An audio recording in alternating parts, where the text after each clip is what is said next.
This is the doghouse. Time to face the sound.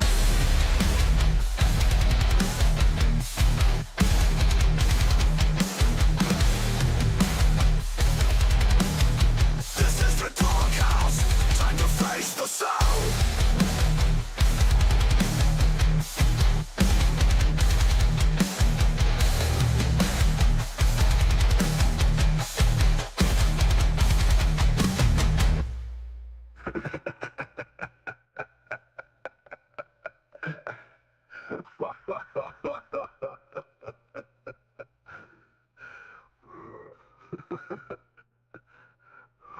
We don't back down. We stand our ground in the doghouse, where the real are found. No chains, no fear, just pure aggression. We're here to win, no second guessing. This is the doghouse. Time to face the sound.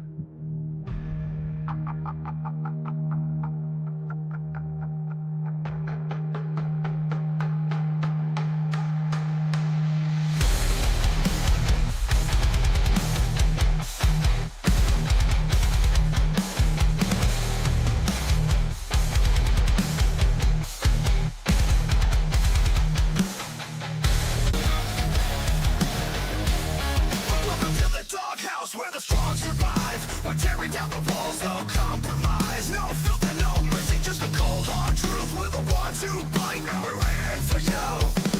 Welcome to the doghouse, where the strong survive. We're tearing down the walls, no compromise. No filter, no mercy, just a cold hard truth. We're the ones who bite, and we're waiting for you.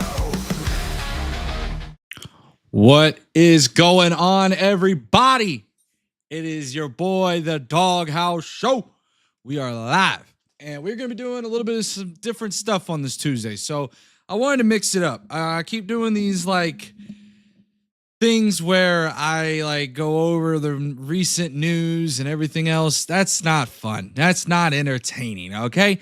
What I want is I want to bring in people.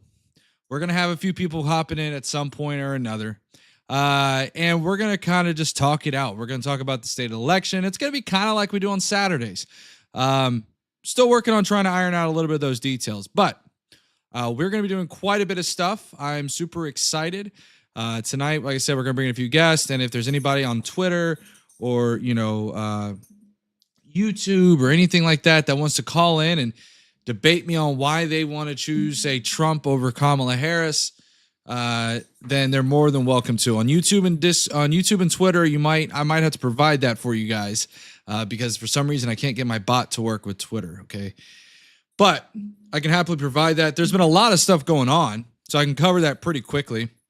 We just actually had it was funny as I was going through Twitter, and right before I started, Kamala Harris ended up doing an interview with NBC News, and NBC News being well prepared for the Donald Trump editing, which I thought was odd that NBC would do this, but I thought it was great. Also, they ended up releasing the full transcript. It was amazing. They ended up like saying, "Hey, just in case Donald Trump tries to say that we had a really bad, we were editing stuff. Here we go," and they released it. What else have we had? Oh, we had to make Trump working at McDonald's. That was fun, right? And funny enough, it looks like just really weird timing. It came out that there was an E. coli outbreak at McDonald's. You can't make this stuff up, guys. It's quite hilarious. Let me go ahead and jump in my Discord. Anybody's free to jump in. You just have to go to the Discord and do the call in there. But we got a few people coming in. Yo, John Hill on Twitter. What's going on, buddy? Yo, you're like the first person on Twitter to actually chat. I appreciate you, buddy. Welcome in. Welcome in. Hope your day's going well. But yeah, guys, so we had that. We also had my viral clip where a lot of people were saying, "Oh man, I was so into this." People were talking about how Kamala Harris doesn't stand for Christians. I want to address this. One of the first, I thought viral was like 10,000 views on TikTok and then 20,000. This one hit almost 1 million views. I'm actually at like 980,000 views for this video that I made. And basically what it was I was calling out this particular clip. There was a clip of Kamala Harris saying, you wanted to go down to the rally down the street, right? Something along those lines. And I said that MAGA was being dishonest, and which I do think they're being dishonest here. Because here's the thing, and I've had to explain this multiple times. People kept telling me, take down the video. I'm not taking down the video. That's not going to happen. That video is staying up. Why? Because the substance of the argument isn't what was said. If you think that was my message, you're sadly mistaken. That is not at all what the substance of that message was. It was combating the narrative that Kamala Harris doesn't stand for Christians. The funny thing is that every single reply that I have seen saying, oh, but look at this video, none of the videos address what I said at the very end of my video. The very end of my video, I acknowledged that Kamala Harris sat there after these hecklers got escorted out and got back to what she was talking about with Roe v. Wade. She mentioned through the teleprompter, not like she was sitting there and kicked them out and wanted to go on a rant about those people. No. On the teleprompter, she said that the discussion of Roe v. Wade should be had between a pastor, a priest, a rabbi, any of those characters, not the government. Again, no one has addressed that point. Why? Because it would completely dismantle the idea that Kamala Harris kicked these people out because they're Christian. This also prompted a lot of weird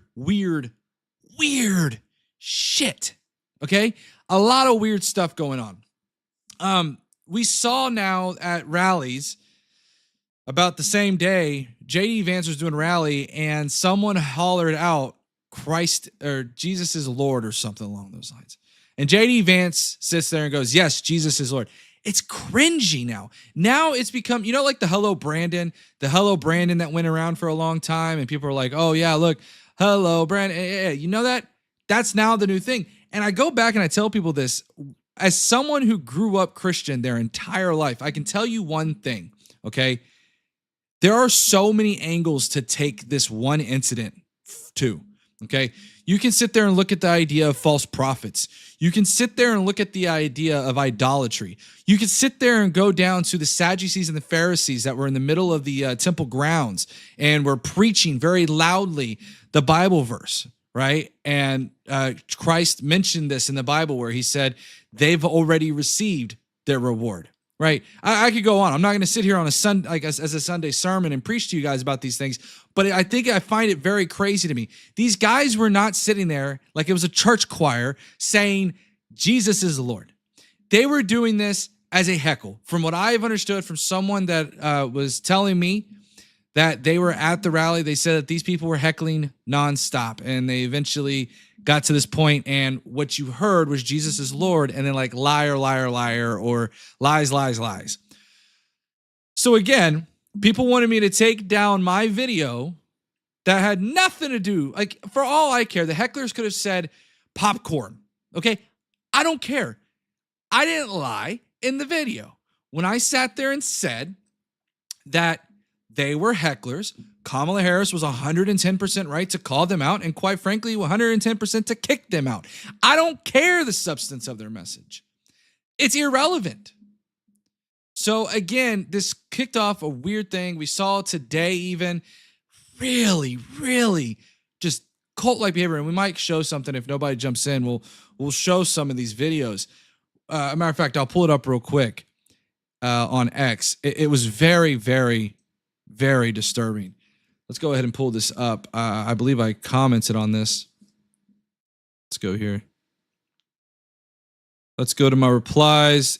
Basically, so for anyone who's unaware, he was in Doral, Florida today, and he was doing or was it Doral, Florida? It might have been Doral, Florida. Yo, what's going on? Oh, have you heard or read about the reason why Trump has more than 60% betting odds of winning? Yeah, so from my understanding, John, is that basically what you have is Polymarket is, I'm going to call it what it is. It's easily manipulatable, right? And it's also done on the crypto market. There's just a whole lot of issues with that. I bet a total of 30 million on Trump and Polymarket. Yeah, and that's why people were going around saying, look, if you want to make some money, it's probably a good idea to go on there and take a look at your odds. I wouldn't take, look, here's my thing. If you look at polling, it doesn't align with Polymarket, and I wouldn't, definitely not. I give more weight to actual pollsters, despite the fact that some of them are pretty biased in how they do their polls, I would still give polling people more. Hell, I would give Rasmussen polling more credibility than I would Polymarket. I'm trying to find the one where I made a comment about it. Let's see. So they ended up putting their hands on Trump's shoulder. Let's see. Here's the source. Let me check this out. Yeah, that's what I've heard is there's 4 different mystery accounts, right? Let me take a look at this real quick. 4 mystery accounts dished out $30 million of crypto on bets that Trump will win White House. Yeah, that's the issue, right? Is that they're mystery accounts. I wish that these could be investigated more because I guarantee you it would be a absolute disaster. So let's go ahead and watch this one real quick. Let me make sure I got my stream set up correctly here. I do not. Let's pull that up. Where are we at? Where are we at? There's window capture.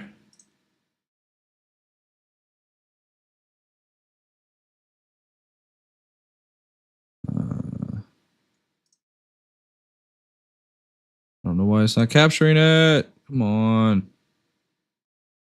There we go. All right. I'll show you guys this video. It's pretty cringe. This is in Doral, Florida. It was a Latinos for Trump roundtable.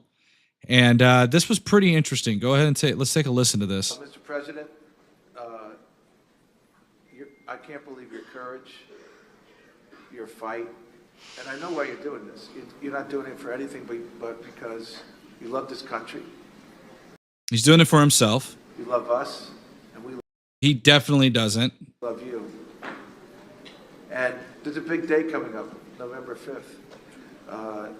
It's existential for this country. Yeah. And there's a day that I would agree with. About 30 days later, 20 some days later, which is Thanksgiving. And I'm looking for the day where we can sit around the table and thank God that President Trump is the 47th president of the United States. He's going to bring this country back.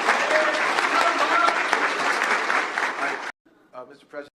And again, it's just this idea that like they're putting Trump as if he was the chosen one. I made a joke yesterday about this idea that if Trump were to sit there and go about saying he's the chosen one, that they would all probably call him that. And here was the weird thing. Let me see if I can find it. Here's another clip. I'll show you guys this as we're talking about some weird cult-like behavior. Go to this real quick. I'll show you guys this.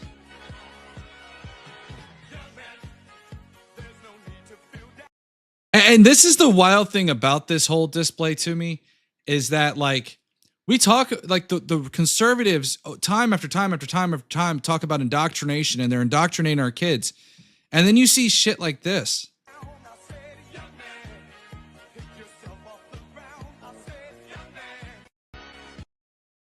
And people have mentioned a great point, right? They said these churches are tax exempt and are not supposed to be taking part in these political displays, but they are.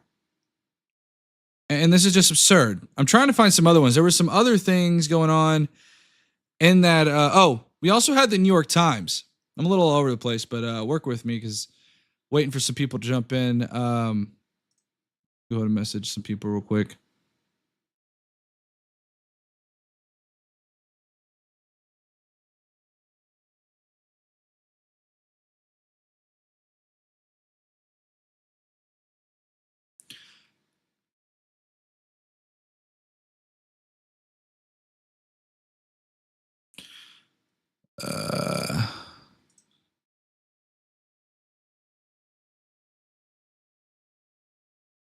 There we go.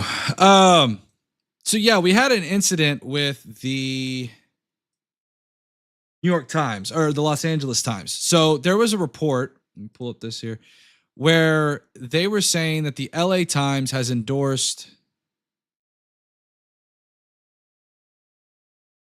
the Los Angeles Times has endorsed every Democrat for president since 2008. They endorsed Kamala for Attorney General, Senate, and the Biden and Harris ticket in 2020, but they will not be endorsing Kamala endorsing Kamala in 2024. Notice this is one thing they do. They never actually show the actual article. There's nowhere in here that it's mentioned other than this headline. And there's a reason for that. Greg Price has been known time and time and time again to provide this crazy thing. So this is just the important part, okay? You can go through the entire thing and see it. This is what the New York Times said. It's no exaggeration to say that this may be the most consequential election in a generation. And we're not just talking about the presidential race.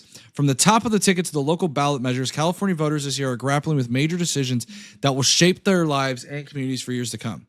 Now, they're trying to say this as if they don't support Kamala Harris. I don't know why the Los Angeles Times is not endorsing Kamala Harris, or not even really not endorsing. They're not even not endorsing. They're not saying who they're endorsing. It's one of those things, right?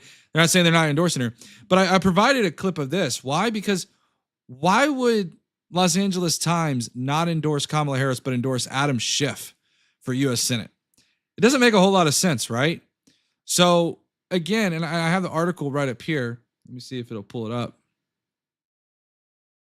Oh, I got ad blockers on. Okay, hold on. I got to take those ad blockers off. This is so incredibly frustrating. There we go.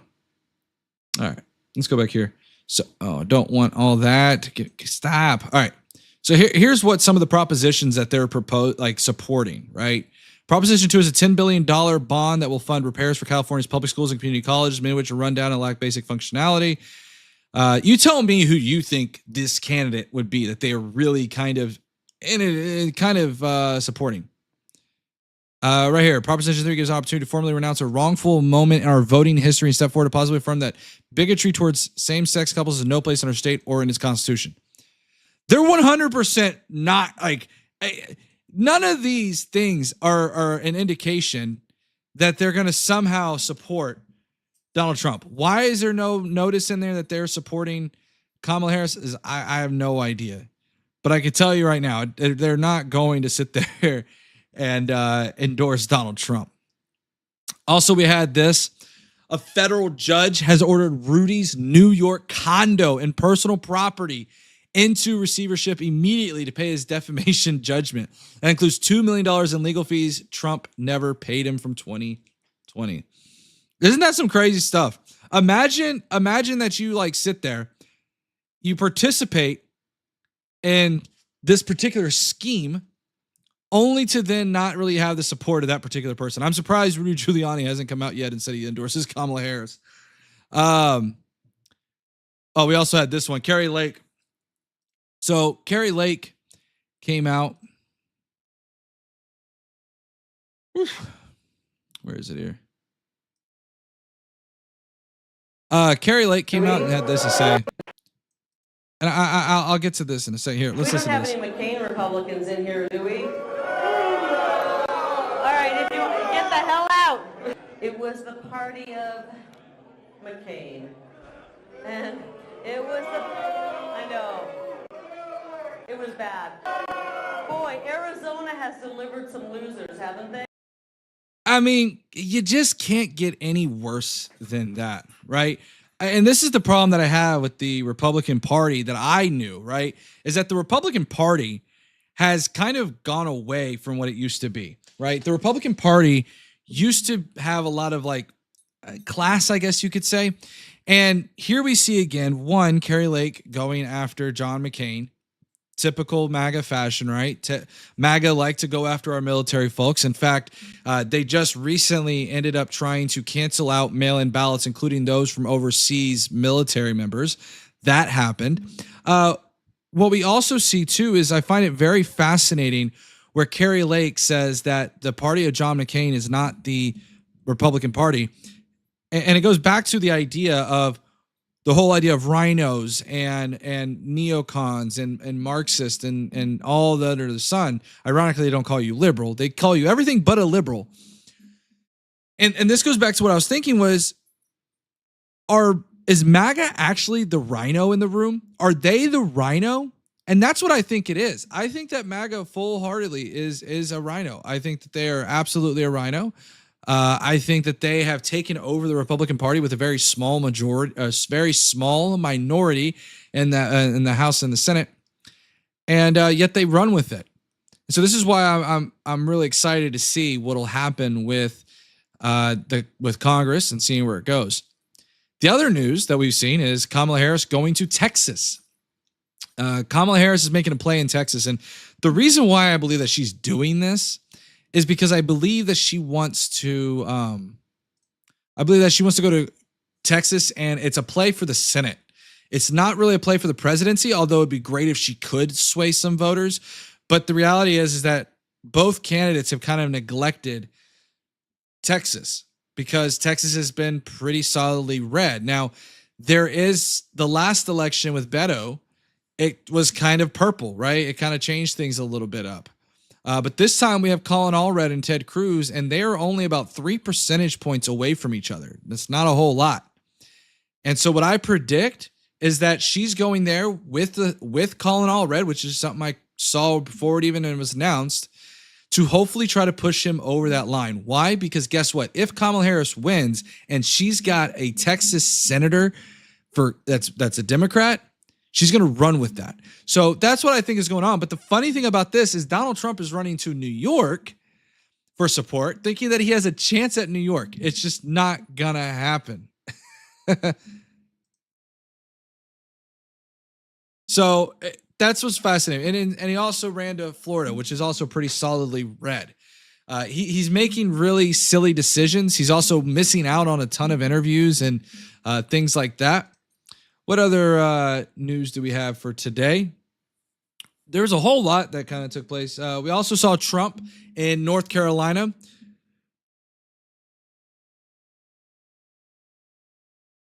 We also saw Trump in North Carolina where he went and did a press conference and they awarded him a French fry badge.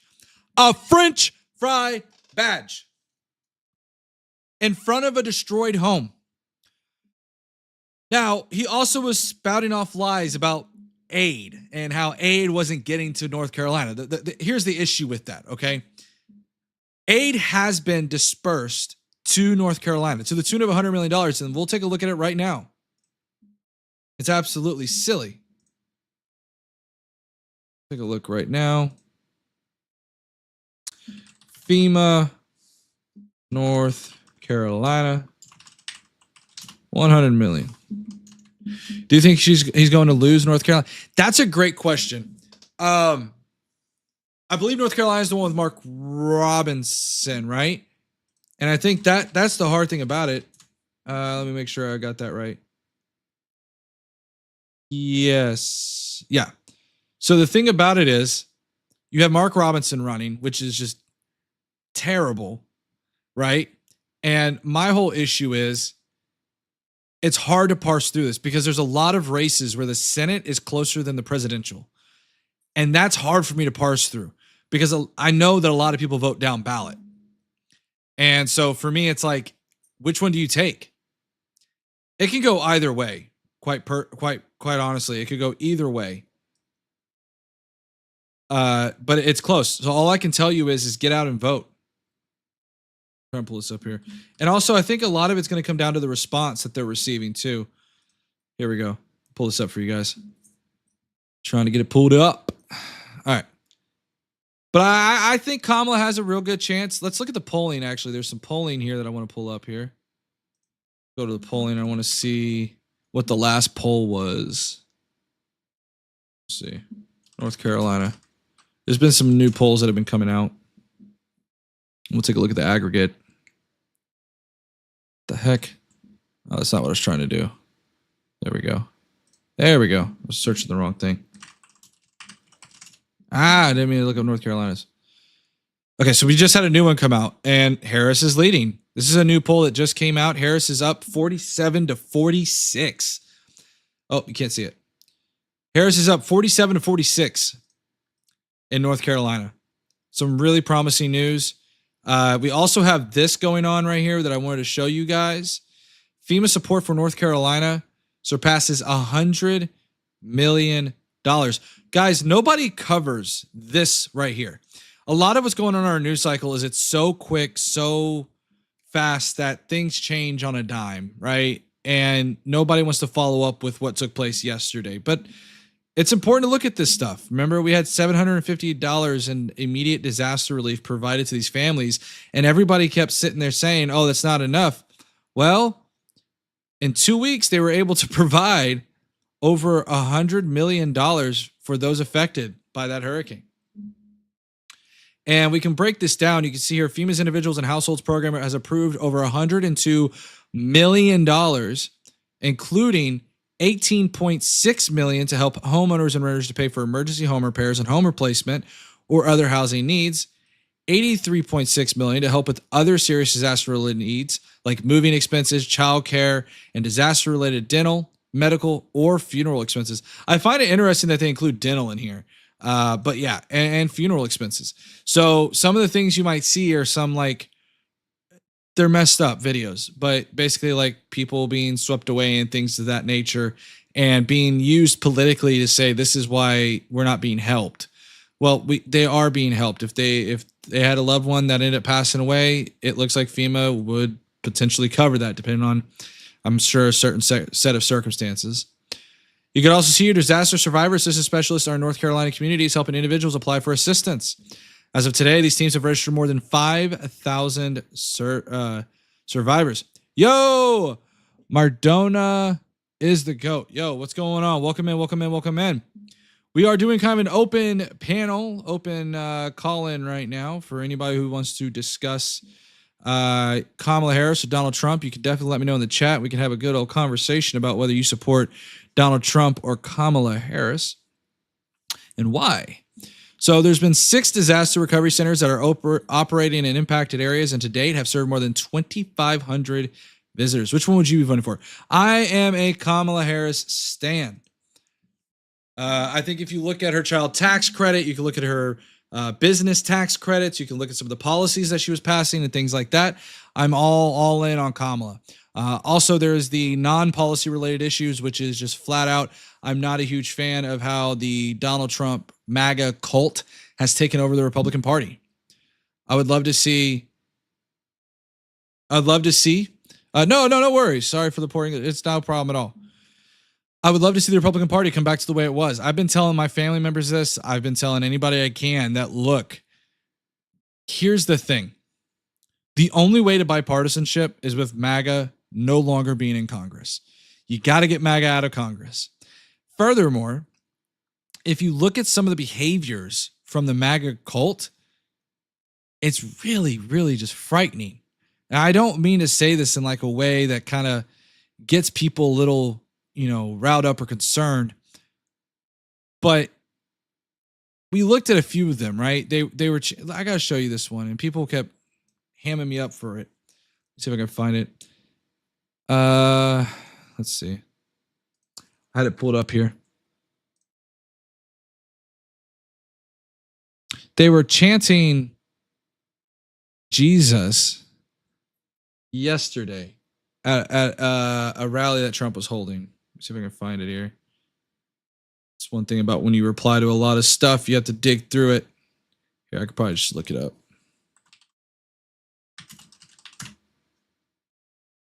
Let's see. Here we go. This is easy. Check this out.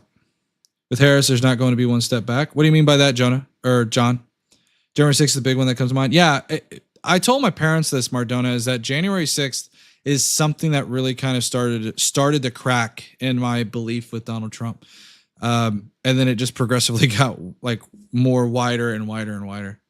Yo, Miss Mandy Reacts. Y'all, we have every single person from every single platform. Let's go. What's going on, Miss Mandy? Hope you've been good too. I know you're recovering, so I hope you're recovering well.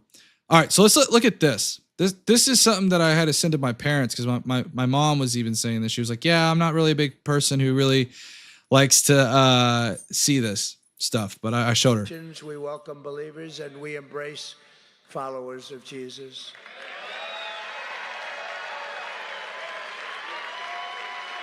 Listen.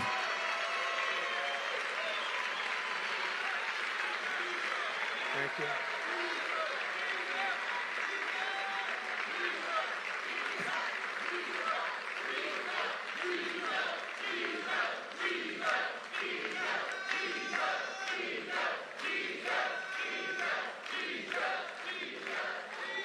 Thank you very much.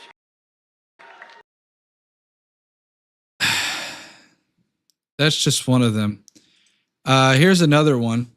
What's going on? Doing better? Good. I'm glad to hear that, Miss Mandy. There's some more other ones, and it doesn't get any better. I think it was praying Doral, Florida. Let's try that.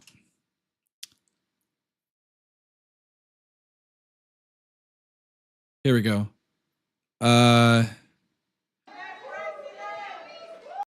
This was after they got done with their roundtable. This is the mayor of Doral, Florida. And let's look at what happened.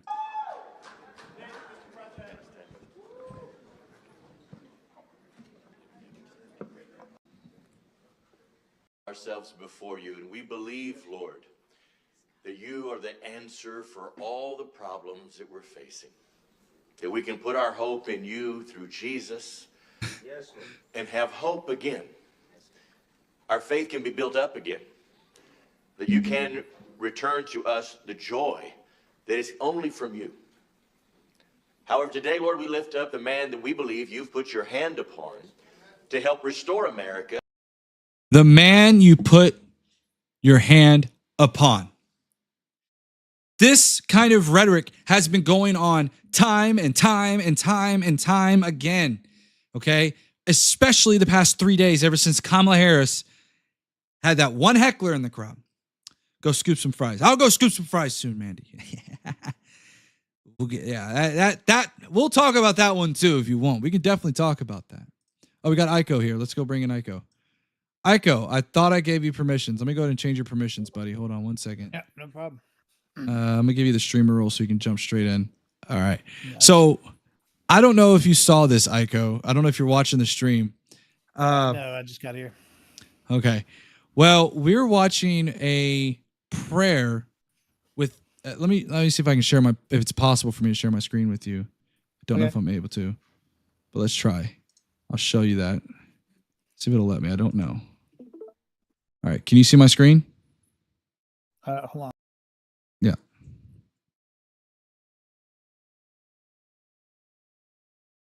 Uh-oh. My Discord restarted. All right, Aiko, I don't know if I'm going to be able to show you my screen because it like completely crashed my Discord. Oh. But okay, so I can also look on your Twitch, maybe. Yeah, look on my Twitch. All right, here we go. Let's watch this. For all the problems that we're facing. That we can put our hope in you through Jesus, yes, Lord, and have hope again. Our faith can be built up again. That you can return to us the joy that is only from you. Real quick, Mardona, but I'm personally support Trump, but I don't support the whole the nation needs peace. We'll talk about that later, Mardona. I appreciate that. However, Hold on, I'm today, still Lord, we looking lift for up your the Twitch. Oh, okay. I thought you were already I listening thought to I it. followed you on Twitch, but maybe I don't. Hold on. Yeah. What is it, Doghouse TV? It should be the Doghouse Show. All right. Let's see. Wish there was a way I could share my audio with you, but I'm too darn complicated. No, what do you mean, Miss Mandy? No. Not you, Trump? Not you, Trump? Oh. Okay. Oh. There we go. Okay. Sounds like you got my channel coming up. All right. Yep. I'll rewind it a little bit. Here we go. This is so just for context, this was in Doral, Florida. He just went and did a I think it's Latin Americans or something like the Latino Americans for Trump. Okay. And did a round table. So this is what's going to happen now. Let's watch this. Even though it doesn't look around, but yeah. That we can put our hope in you through Jesus, yes, Lord, and have hope again. Our faith can be built up again. That you can return to us the joy that is only from you. However, today, Lord, we lift up the man that we believe you've put your hand upon to help restore America and bring America back to the place that honors you. To a place where we will not be kicked out for saying Christ the King or Jesus is Lord. Lord, we want all faiths to be respected. All faiths. And we thank you that this is a man that does, in fact, respect all people of faith. So we ask, Lord, you would strengthen him that you'd send your holy and warrior angels around him, like we've seen evidence already. But you'd continue, Lord, because we know that the blood of Jesus draws us near you. So we ask for that covering over him, that he would continue to hear your voice, that you would continue to order his steps, and that he would help us to make America godly again. Amen. I pray these things in Jesus' name. Amen. Apostle? Aiko, You can save on the hats because "Make America Godly Again" is the same letters. that's true. You could do that. Yeah. I just think that this is so bizarre to me. How trying to add something real quick to my main screen here since we've just got that on.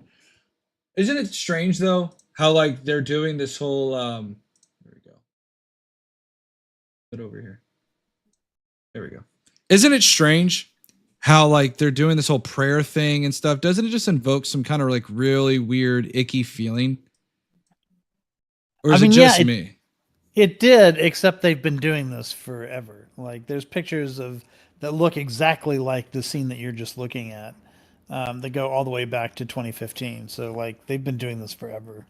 So it's not exactly new for them. It's just so weird to me, right? It's like, and especially on the heels of the whole like Jesus is Lord or whatever. Have you seen that clip? The one where Kamala Harris ended up kicking up the hecklers? Oh yeah. Yeah, sure. Do you think that she was being malicious in that at all? Or do you think she was just...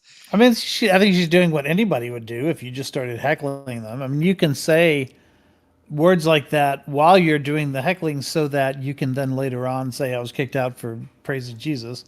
But I mean, it's pretty obvious what the trick is when they're doing that. Yeah. I had people on my TikTok telling me that I should delete my video. Let me see if I can play that for y'all guys. Hold on. I'll show y'all my video on TikTok. This is also me like selfishly plugging my TikTok because I need to show I need some love. Okay. We're doing really well on TikTok. Might as well plug it. Let me try to get it up here. Show you. This TikTok went freaking viral. I'm at 980,000 views. Let's see. I'll pull it up here. Come on. View profile. Where is it? Where are you at? All right. That should play. Why can't I hear it? What the hell? Oh, man. Why can't I hear these things? I don't know. But anyways, I can't get it to play for some reason. Oh wait, I know why. Because the thing is muted. Weird. And Donald Trump's All right. There we go. at a rally. Donald Trump is in North Carolina. there we go. MAGA is All right. Here we go, guys. I finally got it up for you guys. At the end of the day, I feel like they are more praying for them to get elected. That's there's a whole lot of things wrong with that. There's a whole lot of things. Lawn Above. Yo, Lawn Above, what's going on? Just saw your post, Miss Mandy. Yo, Miss Mandy. Thank you for shouting me out. I appreciate everybody coming in. We're talking about the cult of MAGA. So if you just so you're aware. Let's go ahead and play this real quick for you guys. is up to their same old trick and their same old playbook. They are twisting what actually happened at a Kamala Harris rally. They were saying that at Kamala Harris's rally, two hecklers a couple of days ago were saying Jesus is Lord. Let's go ahead and take a listen to that actual audio. Intention that they would undo the protections of Roe v. Wade, and they did as he intended. Oh, you guys are at the wrong rally.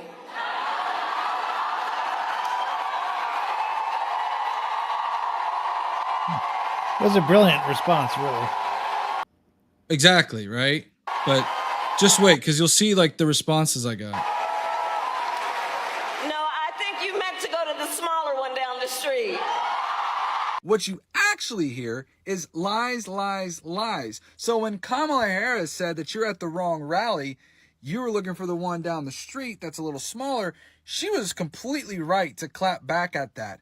And furthermore, what they conveniently left out was the fact that after this, Kamala Harris said that this conversation about this particular topic is a conversation to have between your pastor, your rabbi, your imam, or any of those other religious figures. And we can watch this. So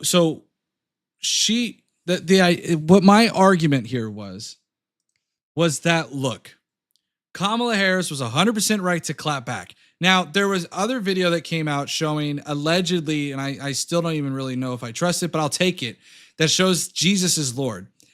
And I had a lot of people saying, delete your video. I'm like, no, I'm not going to delete my video. Why? Because I don't think the substance of my argument changes based upon what words are said, right? I think that they could have said popcorn for all I care. It wouldn't have changed my substance. The substance of my argument is look, they came into the rally, they caused a scene, Kamala Harris said to leave. I don't care what they said.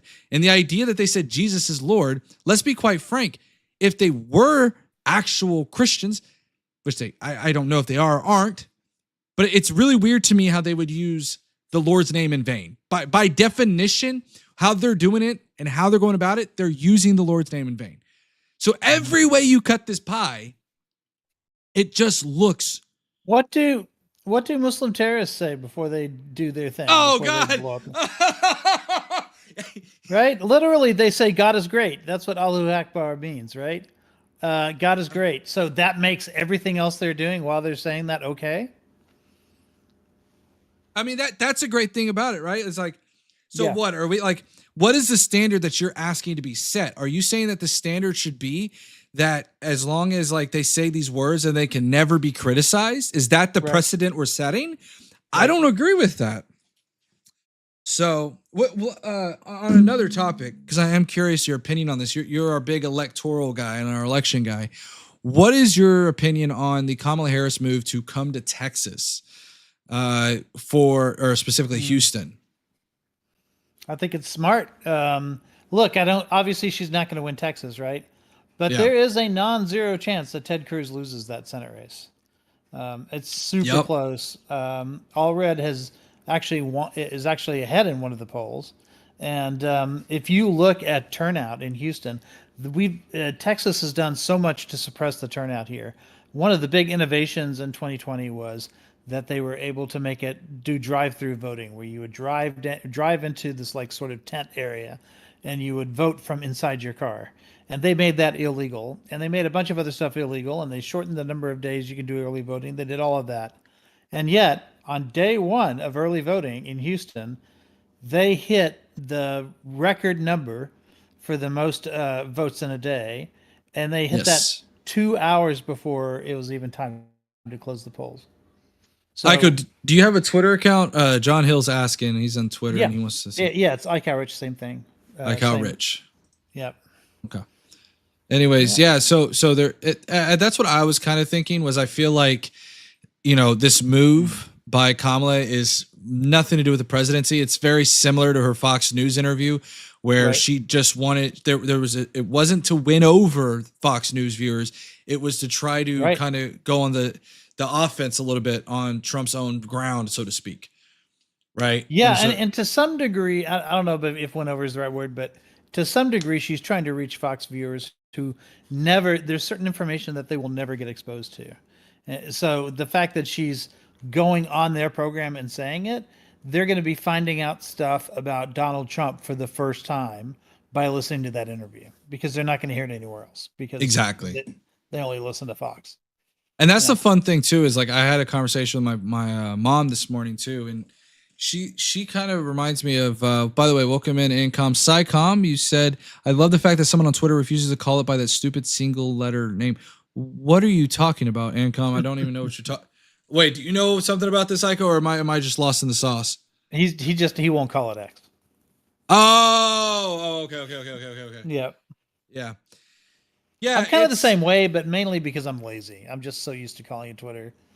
And there's so many other things called X that it's kind of confusing to me.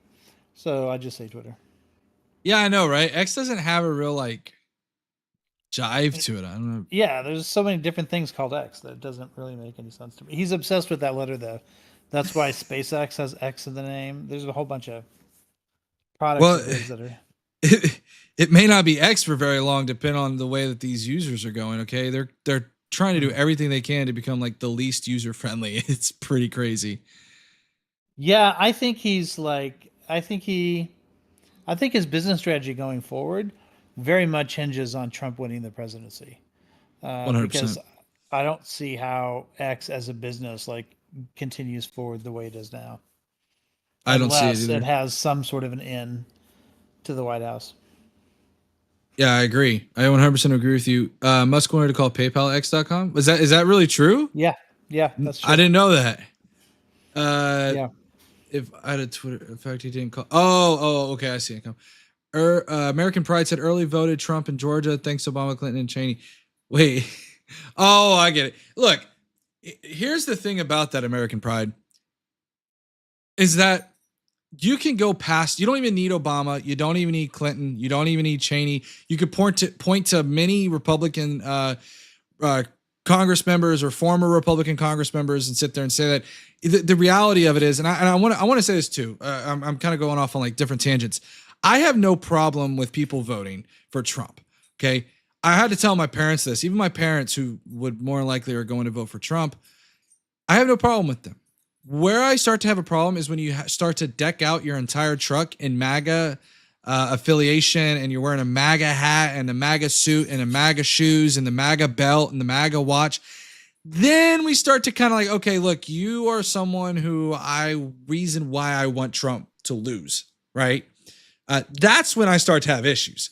It's when you're just like, hey man, like I think that we were better under Trump. I can accept that. I don't agree with it, but I can accept that, right? I don't know if that's how you feel as well, Aiko, but that's kind of how I feel. Yeah, I mean, my feeling on it is there's going to be, Democrats and Republicans are going to split the White House 50-50 over stretches of time. Like that's just the way it is. So I obviously know that I live in the world where Republicans are going to have the White House half the time. Like I'm resigned to that. But that doesn't mean we have to have like the worst of the worst in there. Right. There are Republicans who could win my vote, honestly. But not this one. Not this Right. I agree. I'm like, and that's my thing. And look, guys, I want to have this conversation. American Pride, if you want, tell me in chat why, if you want to, tell me why it is that you are or did vote for Trump. I know you kind of said thanks Obama, Clinton, and Cheney. But I'm very curious what those opinions are, because a lot of the times I find it is that it's typically the same talking points, right? We were better under Trump, or gas prices were lower, or Kamala Harris shifts her position. There's some pretty common themes with that. And a lot of them are easy to have these discussions I with. filled up for 249 today, by the way, just so you know. Was that lower than yesterday? I forgot. Yeah, it's been going down. Yeah. The only reason it bumped up a little bit was because of the hurricanes, and that's going away. Yeah, and I'll tell you guys too, is like either way you slice the pie, our economy is doing, am I going to say it's doing far better than it was under Trump? No, but there's context that has to be added to that, right? Given a post C-19 world, we're doing really well, extremely well, and inflation has come down pretty darn good. Someone, Mardona said, one reason I would like Trump to win would be because of Afghanistan situation during his presidency, not a single American. Okay, that is not entirely true. There have been several instances under Donald Trump in which we've lost American soldiers in different and this is the problem, right? Is when they use Afghanistan, they use that specifically for a reason, right? If you say Afghanistan, and I don't remember if this is even true or not, it's because what the reality is that we've lost American soldiers in other areas, right? Possibly. I have to look at it, but I don't remember the numbers. But I'm almost certain we've lost one. It was around 2020. Yeah, 2020, I believe, was the last time that, if I recall. You're talking about under Trump, people dying in Afghanistan? Yeah. Yeah, 15 died in 2017, 14 died in 2018. There we go. 2019, 24 died. In 2020, 11 died. Exactly. Yeah, so that idea that there wasn't a single American soldier is just not true. And furthermore, the idea that we didn't have any foreign wars, again, So 64 Americans died in Afghanistan under Trump. that's what it looks 13 like. under Biden. Damn. Yeah. That's the thing too, is like, okay, let's say, real quick, John Hill said, did you see that video of that guy, likely a Trump, more than likely was a Trump supporter, who spent $4,000 on a Taylor Swift autograph guitar only to destroy it? I did see that. And again, doesn't surprise me. Okay. I've been saying this for a long time, is that being MAGA has gone from a political movement to a social tattoo or social stigma or whatever you want to call it. Where basically it's your culture. It's a culture now. It's a cultural thing. So if you were to go into the middle of nowhere, like, and I'll put it this way, and I'm fine with saying this because I have family members that are like this. Okay, if I were to wear a Kamala Harris or Harris Walls hat, okay, and go into a country bumpkin store in the middle of Texas, I guarantee you I'm going to have some crazy looks, and I might even get cussed out. I see what you did there, Wes. It is a culture for sure. I'd probably get cussed out of the store, okay, by Grandpa Billy and Grandpa Bob, okay? That's the thing. And this is why I try telling people with the Republican vote, it's no longer 2016 quite frankly, even 2020, where you can just vote and feel a little bit kind of comfortable with it, right? If you voted for like Biden, you're like, okay. But being a Trump supporter has become a symbol. It is who you are. If you live in the middle of nowhere, you have about 15 family members that support Trump. To come out as a Kamala Harris supporter, holy shit, you have to answer 100 questions. And you're probably going to get called a dirty liberal. You might even get called a communist. And so it's just crazy how it takes so much, I don't want to say courage because it sounds so lame, but it's the truth. Like, even with me, when I was like, I came out as a Kamala Harris supporter. I don't think I lose my Republican membership card for voting for Harris.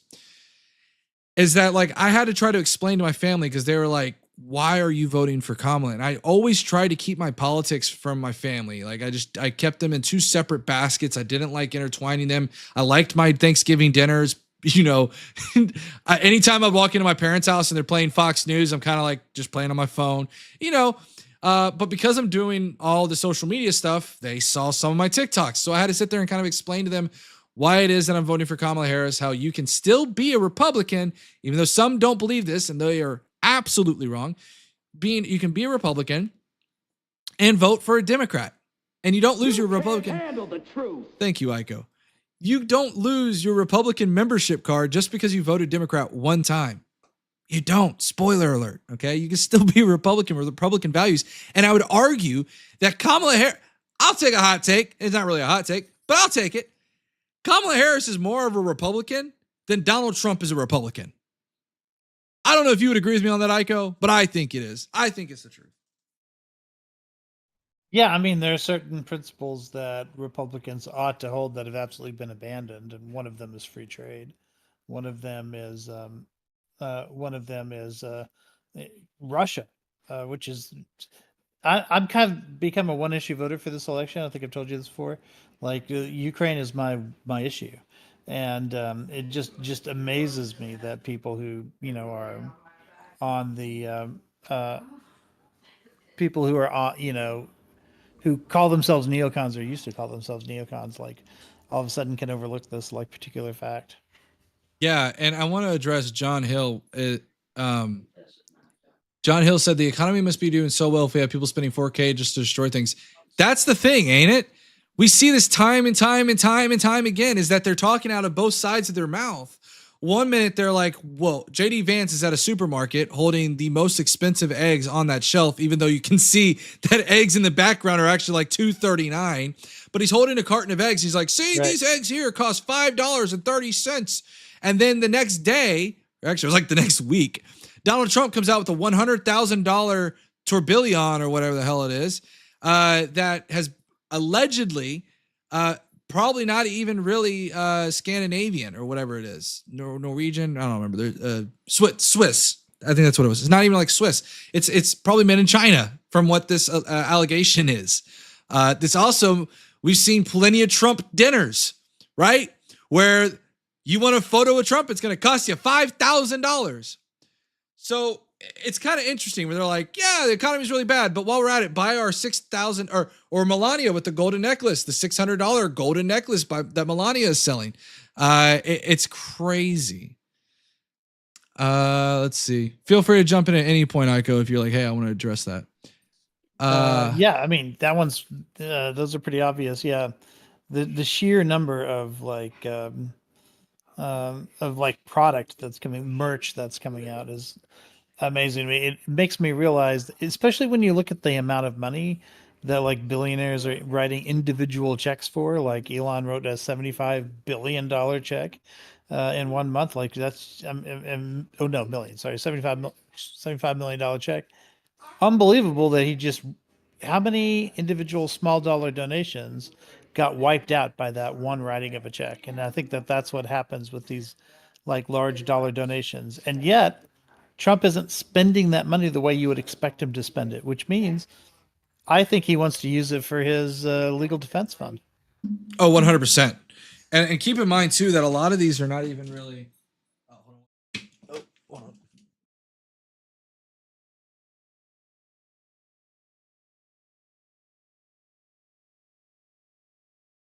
Oh goodness. Yeah, and we can look at. I think it's his defense fund. I also think it's his commissary he's gonna need. Yeah, the Trump digital. Yeah, the Trump digital trading card thing is also really interesting. Look.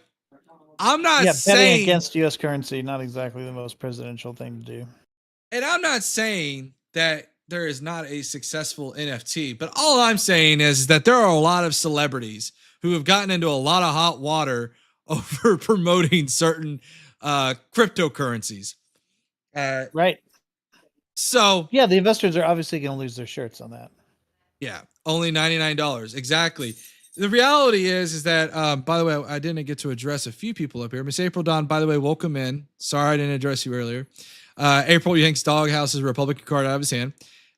That's fine. You can take my Republican card if you want, but nobody's going to be able to take my liberal card. I voted yesterday. LOL, guess who I chose? I would imagine you probably chose Trump. So the one thing I want to say is the economy, by all metrics, is doing extremely well. Stock markets are closing down at I think 37 times now. They've reached record highs. Inflation rates right now are down to 2.5%. And if I have anybody else comment in my damn videos that it is cumulative, I'm going to flip my lid. I'm going to be so upset. Okay. I am tired of hearing the idea that it's cumulative as if it proves your freaking point. Okay. It's yeah, so what? You're stating the obvious. Okay. Under Trump, it was cumulative too. It's nothing is, it's been cumulative since the inception of inflation. Right. Yep. I couldn't hit the Democrat, but oh, come on, Miss April. Come on. I saw a video going around Twitter today where someone, let's see if I can pull it up.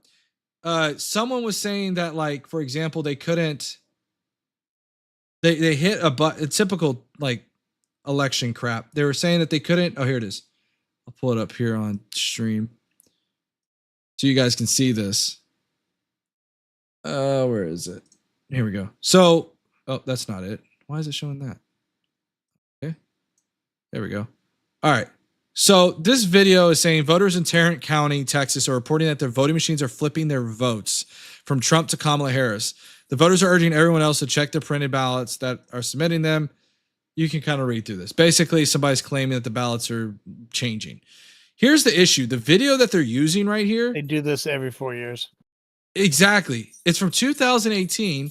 And furthermore, I don't even know what this is from because a Sherry Ellis never ran in Texas that I even know of, nor a Mary Armstrong.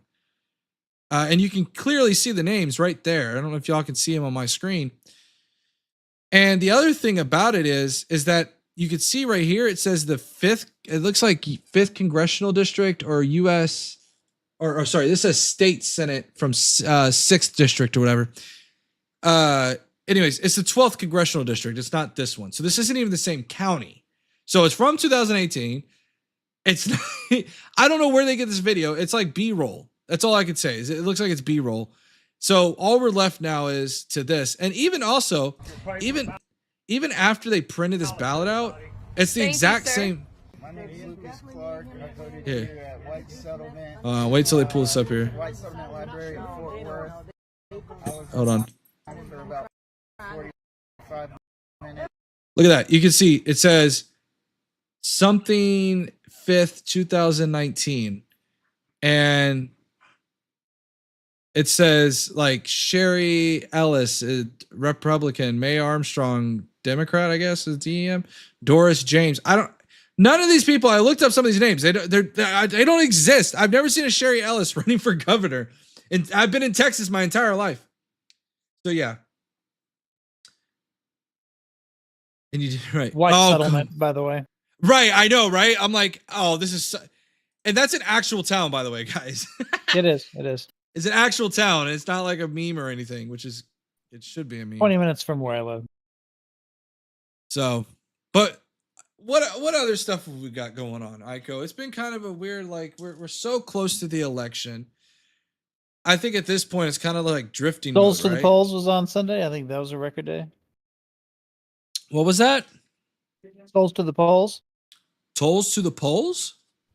Souls to the Polls. It's when Oh. black churches in Georgia and North Carolina, especially, but also Florida, they get their entire congregations and they just walk to the polling station and they all vote at once. That's awesome. I love It's that. a really great tradition. Yeah. Let me ask And you. all these religious people that support Trump, for some reason, are not a fan of Souls to the Polls. Yeah. Well, that's the thing too, right? Is Trump has had kind of a mixed record on early voting. And Yeah, they want to ban Sunday voting. yeah, and then they want you to be able to like count on the same day. And Trump has sometimes said that he wants you to vote on the same day, but then he changes it up the next day. Blizza, what do you mean? Is it Right. starting to settle in that you picked the wrong horse? I picked the right horse.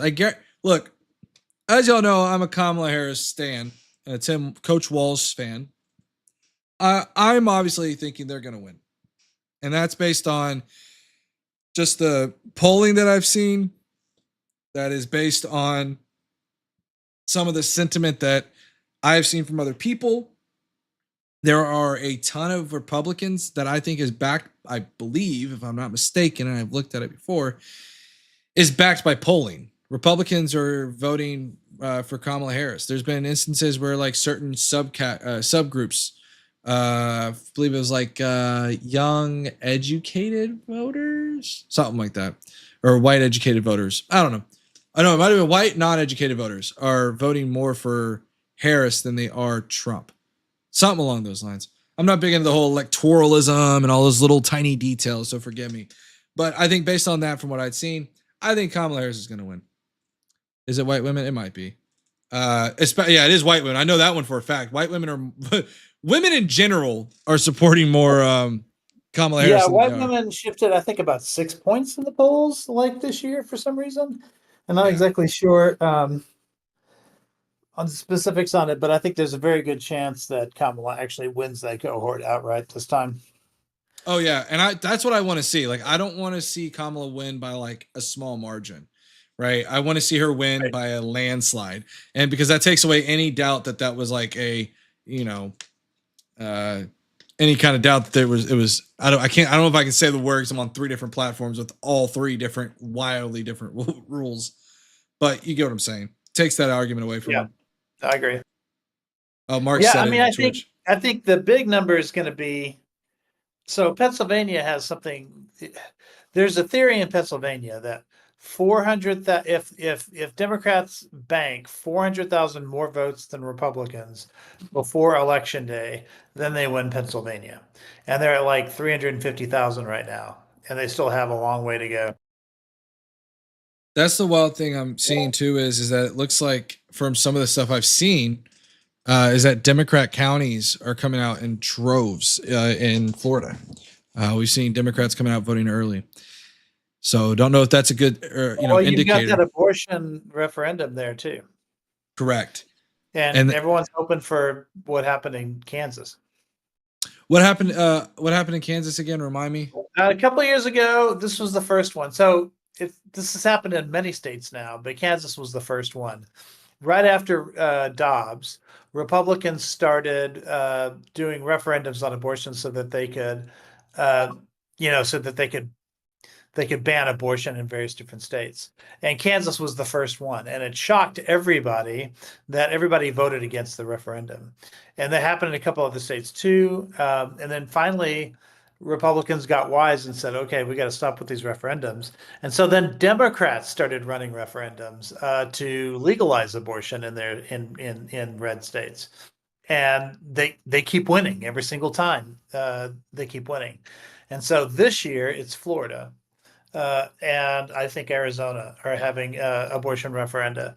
And so, it's really hard in Florida because Republicans started realizing that Democrats were winning too many statewide referenda there. So they changed it so that to win, you have to have 60% instead of 50%. But polling looks like they're going to get more than 60% in the abortion referendum in Florida. But anyway, like if people are coming out to vote for that in droves, this happens with marijuana legalization too. Yeah. These people tend to come out to vote for those things, and then they vote for Democrats as long as they're in the booth. But they otherwise probably wouldn't have voted. Yeah, it's pretty wild. So I'm gonna change this darn thing here. Hold on. Edit. This thing's going off like way too much on my timer. Settings, interval. I'll do it 15 minutes. There we go. Yeah, I mean that's the thing is we're seeing more of these referendums coming out. I think that women voters are going to make the difference here. I think women voters, also I believe, and correct me if I'm wrong on this, women voters tend to vote more than men, just in general, right? Yeah, especially lately. Exactly. So, and we've seen how that went when Donald Trump did the Univision town hall. Right. The women were not happy. In fact, let's see if I can find that picture because it was actually kind of funny. The faces on these everyone's shaking their heads at him. Yeah, I saw that. It's hilarious. Let me see if I can find it here. Univision Trump women. See if I can show you guys here. Okay, this is hilarious. Let me show you guys this. Oops, got that up on the wrong screen. Here you go, guys. Take a look at this. These are the women listening to Trump's answer. Oh, okay, it's in Spanish, but you can just take a look. This woman's not putting up with none of it. and as I'm not a body language expert, but what I do know about body language is when your arms are crossed, you're basically blocking off like anything they're saying. You're not actually like believing it. So yeah, not going to go too hot. A day of love. Yeah, John, right? A day of love. I actually had a conversation about J6 with my my mom today. It was actually really interesting. I didn't know my parents believed this. And I was like, "Oh no." My mom was saying that like she had her timeline all wrong. And I love my mom. So I'm not saying this any rude way because again, my mom is very much like, kind of here and there. She thinks that the rioters came into the Capitol before they came into the Capitol before the windows were being broken. Now, keep in mind, I like to say that my parents are like kind of your normie, like Republican voter. Like the Flash, they phased through the windows. Right. And I'm like, and they broke them afterwards. Occupy Democrats came out with a wild documentary, and I probably can't watch it on stream, but they aired it, and I watched it a couple of days ago. Go and watch it. Let me see if I can find the actual name of it, because I do want to say it is extremely enlightening. It covers the Proud Boys and all that stuff. Let me see here. Occupy Democrats. Let's see. And it was a documentary that went over J6 and the events later. Oh, it's Ty. What's going on, Ty? I came to crash your party. Crash my party, please do, because right now we are going circles on the election. I'm trying to find. Yeah. I'm trying to find the damn video that Occupy Democrats put out of J6, but I can't seem to find it. Where is it? I don't know. But anyways, it's really interesting. I'm not going to sit there and try to find it and just bore the stream. Basically what it was it showed like the planning from the Proud Boys up to that particular event and after the event. And it is so wild to me because they're planning it. They're like, oh, we're going to do this, this, and this. And then at the very end, they're like sitting there in their hotel room with the TV playing on Fox News. And they're like, hey, look, there's us. Hey, look, as if they went to like some kind of like rally. Just like they didn't do anything big. They're just like, hey, look, there's us. Oh, look, it's you. And they're like, you know, it's like, are we that lost? Like, are we really that lost? Yes. Like you grew up with these people. You realize that they are absolutely pathologically hating like the Democrats, right? Like they don't give a shit. Right. The hatred trumps the sensibility. Ty, I want to get your opinion on the MAGA cult and what let's ask this, guys. What is it going to take for the Republican Party to get back their party? Let's put it that way, because I think this is a really interesting conversation. Oh, there's Rampage Paul too. Perfect. Look, now everybody wants to join the party, of course. All right, here we go. Before we answer that, Rampage Paul, what's going on, buddy? Welcome in, buddy. Long time no see, man. Long time no see. Hey, how are you guys doing tonight? Man, sounds like a Canadian or a Minnesota. I sound like a Canadian? No, I'm saying like, cause you're like, how's you doing? Like, I don't know, like, you know, like what the fuck is that shit, dude? I'm not from Canada. What do you mean? are. Yeah, you're from Canada. Here, What hold are on, you I talking got about? From Chicago. I'm from Chicago. Oh, that's even I don't know, worse. that cat looks very French Canadian to me. This cat right here, this is actually unironically the company that we every Tuesday when we do trivia. This is actually the company that like goes around like locally in the Chicagoland area too. And I just bought their sweater. They were like, hey, it's $20 or minimum $20. You can get us whatever. You know, so I gave them 25 because I'm a good guy. Chicagoland sounds too much like a history document. Birthday hoodie I've ever had. It's fantastic. Isn't it your birthday? Is it? Oh, never mind. Yes, today is my birthday. I am 33 today. Oh, happy birthday, buddy. Yeah, appreciate it. Actually, it might be oh shit, it actually might be Jar's. We can start calling him oldest Christ Ty. He's the age of Jesus. Yeah. Jesus died at 33, right? Yeah, hopefully I don't bite the bullet at 33. That can be kind of lame. That would be fucking lame, right? That Dude, would I saw be this lame. one story about this girl getting pneumonia the other day. Never mind. Doesn't matter. What? How do you start there? You're like, this one time I saw this woman who had pneumonia. It's a depressing story, and I just got here tonight. You know what I mean? He realizes it implicates him in a crime, and so he can't. Right. Dude, we were literally just talking about like MAGA. Like, of course, like this is a depressing show. Like, let's go. Exactly. That's true. Trying to. Pull my hey damn guys, I'll thing. be back in 1 second here. I gotta go to the bathroom. Dude, I drank like 17 bottles of water today. I gotta go to the bathroom real quick, and I'll be right back. Okay. All right, you do that, sir. I'm trying to find my damn. Hold on 1 stream second here. All right, exclamation point play. If you guys aren't in, fuck you guys. Oh yeah, he's playing, guys. So for my stream, That's not my fault. it's okay. So I gotta put up my camera now because I got my stream all messed up. Let's see. Hold on. There we go. All right. There we go. All right, we're good now. I had to set that up because he had his camera going. Yeah. So if for anyone who's unaware, our boy Rampage Paul does these little like marble things, and I would love to do it too. Is it free? Ty? Is that marbles thing free? The marbles game that Rampage does? I have no idea. No. Anyways, back to MAGA and the craziness of MAGA. What is it going to take to bring back the Republican Party? You will never get it back. At least not in the iteration you're thinking of. You think it's gone? You might need to do what they did with the Whigs, which is just new party. Like the Republicans fall apart, new party comes in, takes over. Like that's how the Republican Party was born. Just all the Whigs just became Republicans. I think you can moderate this to a degree. If we don't do like, I don't think you get a new party. Like the MAGA's too big. Like even if you see them lose for the next 3 election cycles, right? The problem is they're over 40% of the country. Like they're at least 41, 42. You think it's that high? You think Yeah. it's that high now? Like it's 80% of the Republican Party. Do you think that if Trump goes away, or okay, let's say that Trump loses, do you think that it'll still be that high? Yes.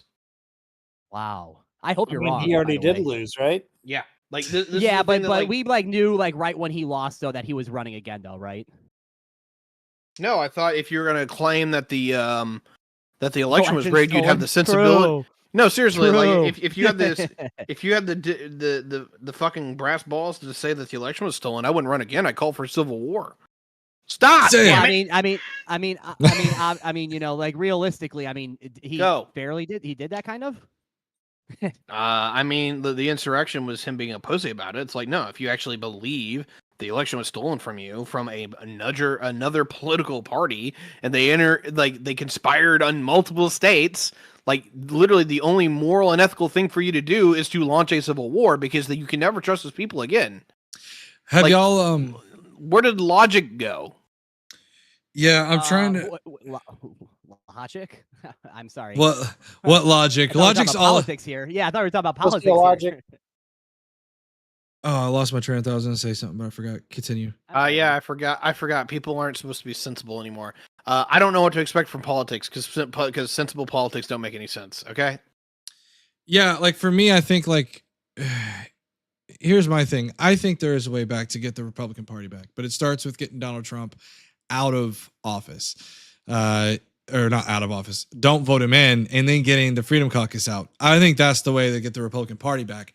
It's just wild to me to see like the Republican Party being held hostage by one man. It's just Not. insane. Like that doesn't get rid of the Boberts and the MTGs and the Matt Gaetz and all these other fucking scoundrels that are in there. Well, Like, Matt he Gaetz is- is about to head to prison. Let's be real. I think you can. I mean, get rid taking of them those people. fucking way too long. But go on, Rich. Right. I think you can get rid of those people. Like there are people in the Republican Party who are going after Matt Gaetz, and they did George Santos the same way. He's done. I think they were very close to getting rid of Boebert at one point. I don't think you can do Marjorie Taylor Greene unless there's some sort of gerrymander in Georgia that fixes it. But there are a lot of isn't she people the who are highest donator too? Wait, is it? being Doesn't she pushed bring out in of the the most party. money as well? There are a lot of people who are being pushed out of the party because they're just creating more like problems than benefit. And they can't do that to Trump, obviously, because he's the head of the party. But they are they're taking their shots at the other people lower down. So I think those people, their days are numbered. Yeah, we'll see. I mean, I would agree with you, Rich. I think they are numbered, but it doesn't MTG though. Isn't she like the best fundraiser now in the Republican? So they'll do everything She's to an basically exception. protect She's this in a lunatic. super safe district. Like I don't think she's going anywhere. Yeah. But I think that some of these other people, are. I'm looking here at Yeah, Georgia we'll see. I mean, polls. well, I know that. I mean, didn't Boebert? She moved her district, right? Because she almost lost. She in did. She's in 2020 a safer or district than she 2022. was, but she had to carpetbag to get there.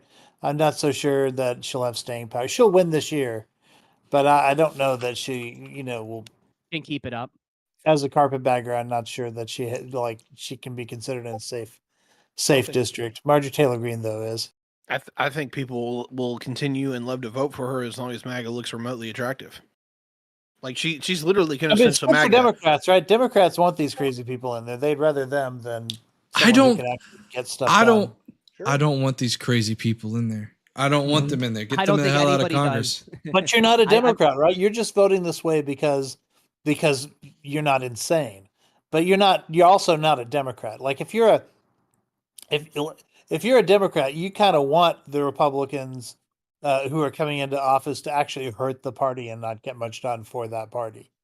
Like, so that's just a different perspective. That's fair. That's Only fair. Only if you believe in like one-step politics, right? Like if you believe that politics is a zero-sum instrument, which it's not. I mean, look, I'm a former Republican. Actually, I think this entire panel is former Republican. They probably actually. I think you're Ironically right. enough, yeah. So I understand. Like, I would love to get back to a party of Mitt Romney or John McCain or something, even though I don't necessarily agree with them on the policies anymore. But I can live with a lot of those policies. Is the point? Only matters Um, if you're willing to vote for them. Yeah. But that's the thing is like I kind of that's the kicker. What does it take for the Republican Party for you to vote?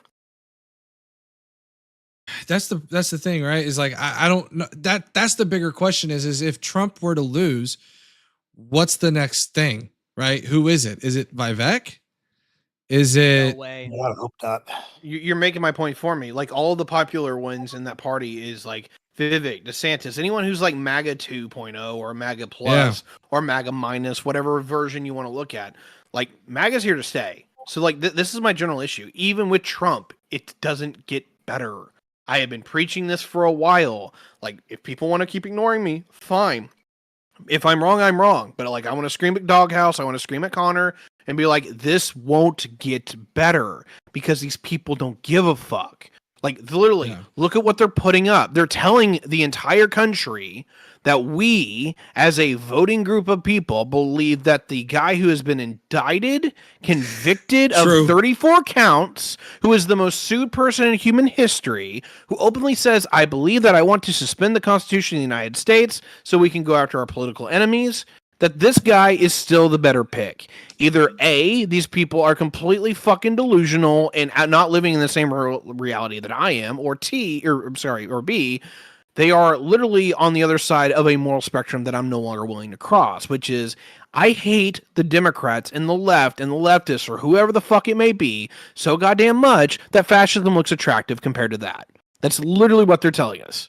I think okay, so this is where I will push back a little bit on you here. I do believe that I understand what you're saying here, but I do think that we will see an uproar inside the we can call it the Republican establishment if Trump loses again, and they are gonna. I think we're gonna see a lot of Republicans come out. The reason why we keep losing is because of this guy. We need this guy, and I think we're gonna start seeing vocal. Hey, this is not the route. This is not the party. Every time that they do this, they literally go, "Hey, Trump sucks. By the way, I'm retiring." That's literally all they have done for the last 8 years. You're not wrong, Ty. I'll be honest with you because it is true. It's like look at all the people that are coming out. All the Republicans that have come out against Trump are retired all are retiring. Exactly. That's a fair assessment. That's actually a very valid assessment, and that's so. What is this? Did you link this? Aiko, you got me like I'm like a squirrel. Okay.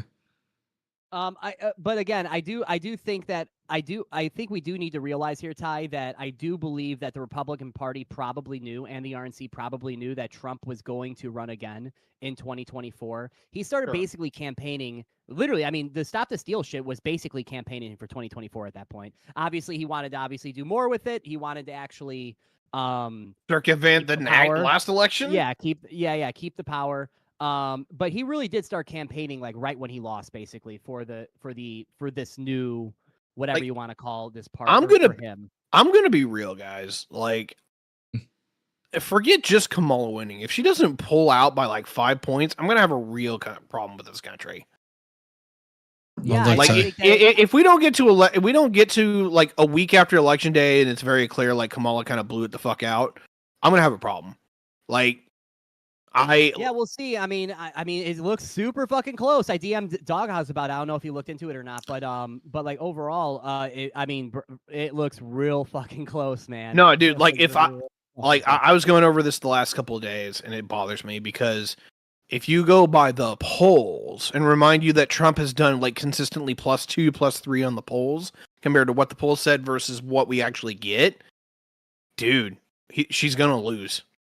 Okay, I just put something in Doghouse's chat really quick. Checking it out. So, oh shit. What'd you do? He linked us to his hidden drive. True, the horse file.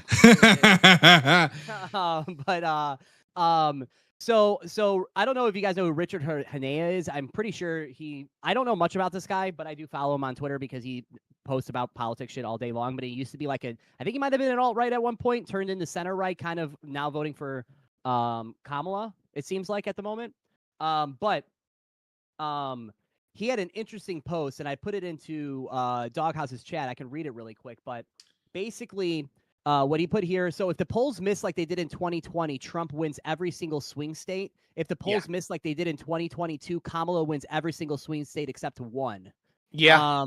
So like Republicans out in the last two major elections outperformed on the presidential level. But when we got to the last one on the off year, Democrats outperformed. Here's the kicker. Democrats don't generally outperform in off year elections. That's where Republicans usually shine. So I thought it was usually whoever wasn't in the or doesn't have the presidency. I thought it was.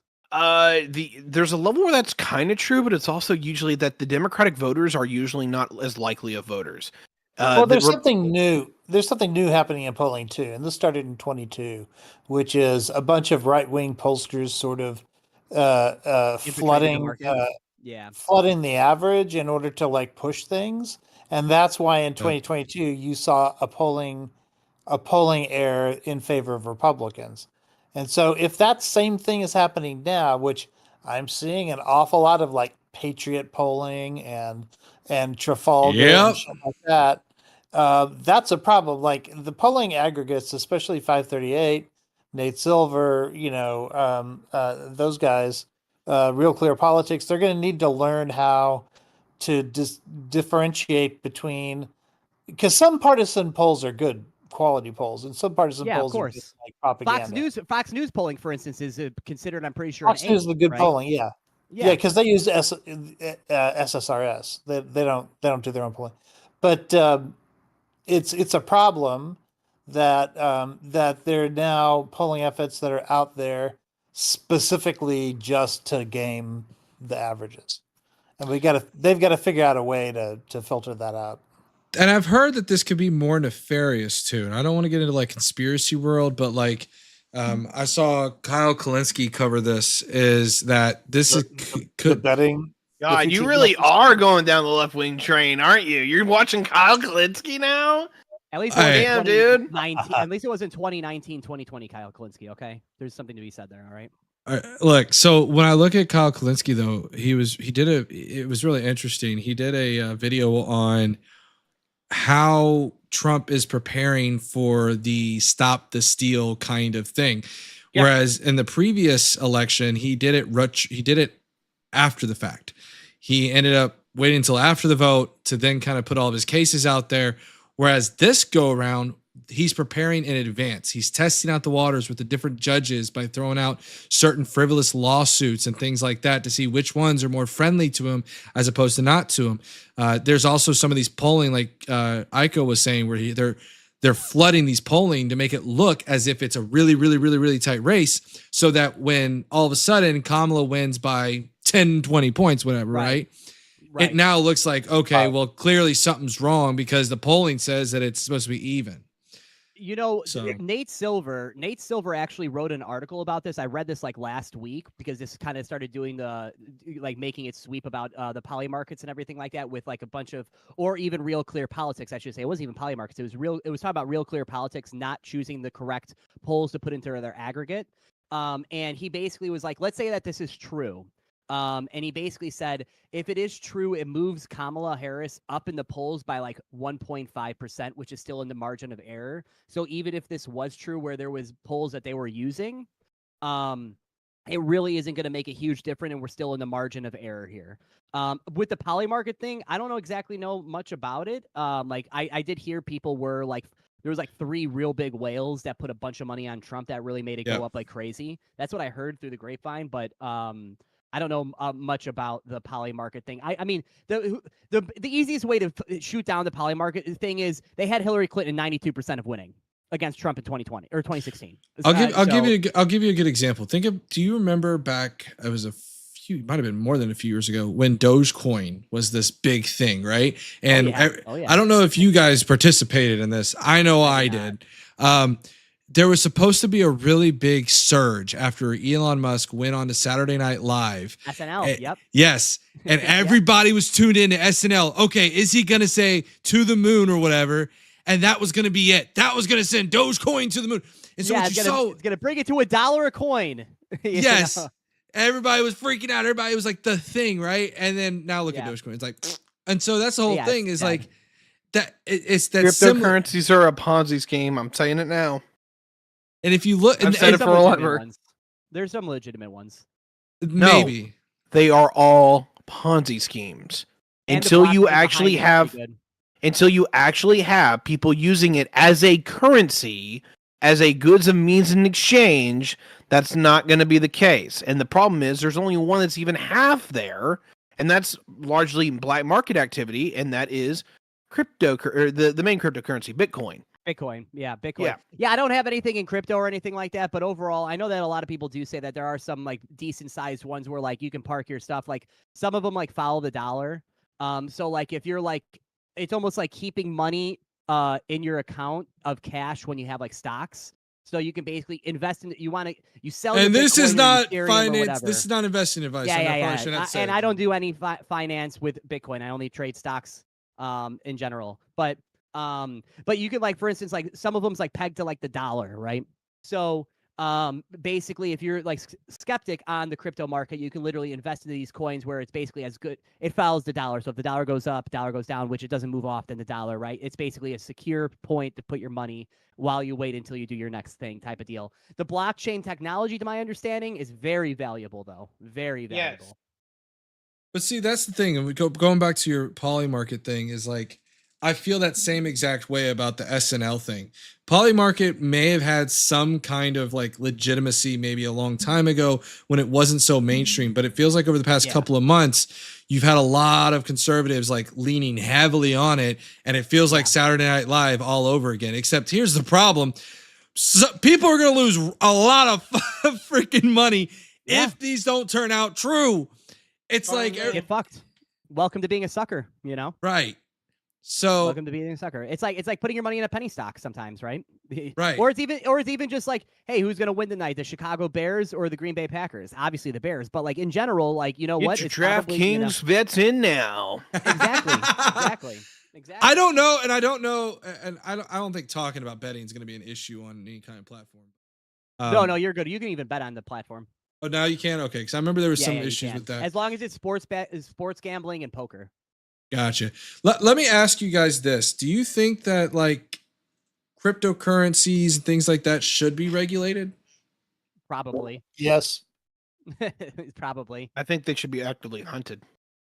Damn, Ty! I don't know. Ty coming in, he said, "I'm hot today." Okay. No, it's not even a hot take. Number one, I have a problem personally and morally and ethically with gambling to begin with. Okay, so there's a level where I have an issue. So we'll put that in Suite A. Suite B is that what is the primary facilitator of what this is? It's a Ponzi scheme. All cryptocurrencies are innately a Ponzi scheme because of how they work. Until you actually have people moving goods and services with a currency, it's not a fucking currency. It's just literally, hey, I'm like, look at the value go up. It's the South Seas bubble over again. It's fucking, it's Enron over again. It's whatever his name is, Bernie Madoff's fucking company again. It just keeps going up, boys. Just keeps going up. Well, I've seen that before. It's called a Ponzi scheme. Number three, and most importantly, what is the actual economic activity that these things facilitate? 90% of it is illegal activity. Yes, these all should be hunted. That's a fair assessment, actually. Because I don't know. I don't. Well, I don't. Again, when it comes to cryptocurrency, I don't know enough about it, but like, it seems like, I mean, not only you can call it a Ponzi scheme all you want and stuff like that, and I know that Wall Street's like a bad example because obviously Enron and all the other things, but not Bernie Madoff, the other one that went under in 2008, Bear Stearns. Oh yeah, but like you can buy crypto on trading market platforms now. Yeah, and there's like hedge funds that literally sink tons of money and research into like, you know, obviously these investments. It's treated as an investment now. It's not really a currency. The only reason why currency ever gets brought up because it's literally in their name. Okay, cool. You're investing in it. You're investing in something that is primarily used for what now? A store of value. I don't know. I don't know enough about cryptocurrency. Okay, But there are some things. like, there are some things that I know that it is. Dude, this is valuable like for. literally Econ 201 is why I hate this shit. It's like these people act like the same way that gold is supposed to be valuable is going to be great. Gold's not valuable because of the fact that it's a store of value. It sucks as that. If it was just solely on that, gold would be fucking worthless. What gold is used for and why it's always hard for gold and silver and platinum to ever lose money is that they are premium industrial conductors.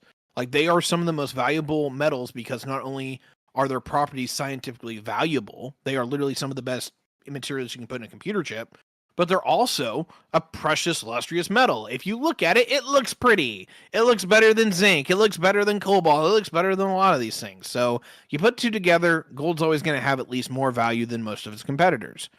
But if you're looking at it as a viable store of value, it's going to go up and down like any natural market for a commodity is going to. It's not because it's a good store of value that it's actually, valuable at all. It literally is just because it's usable as an industrial commodity. Well, and like another thing too, when it comes to like cryptocurrency, I thought another good thing about it is, which this goes down into what you were saying before with like the criminal activity type of deal. I thought another good thing about cryptocurrency is that you can literally just exchange across the globe, regardless. Like if I want to buy a product or like a service of some sort, I can give you Bitcoin, and we don't have to do anything with like the, PayPal. Exchange. I'm pretty sure you can go the exchange, and I can actually, to my understanding, I think I can sell, or I can give you Bitcoin from my PayPal account if I had Bitcoin in my PayPal account for a payment compared to currency. You're not wrong on that. Like, that's one of the biggest first things that as a currency it actually got into, is it got big enough and accepted enough to do that. The problem is it has the world's first tier 1 currency and its major competitor, which there is no way in hell it's going to replace. Remind me what that is, just out of curiosity.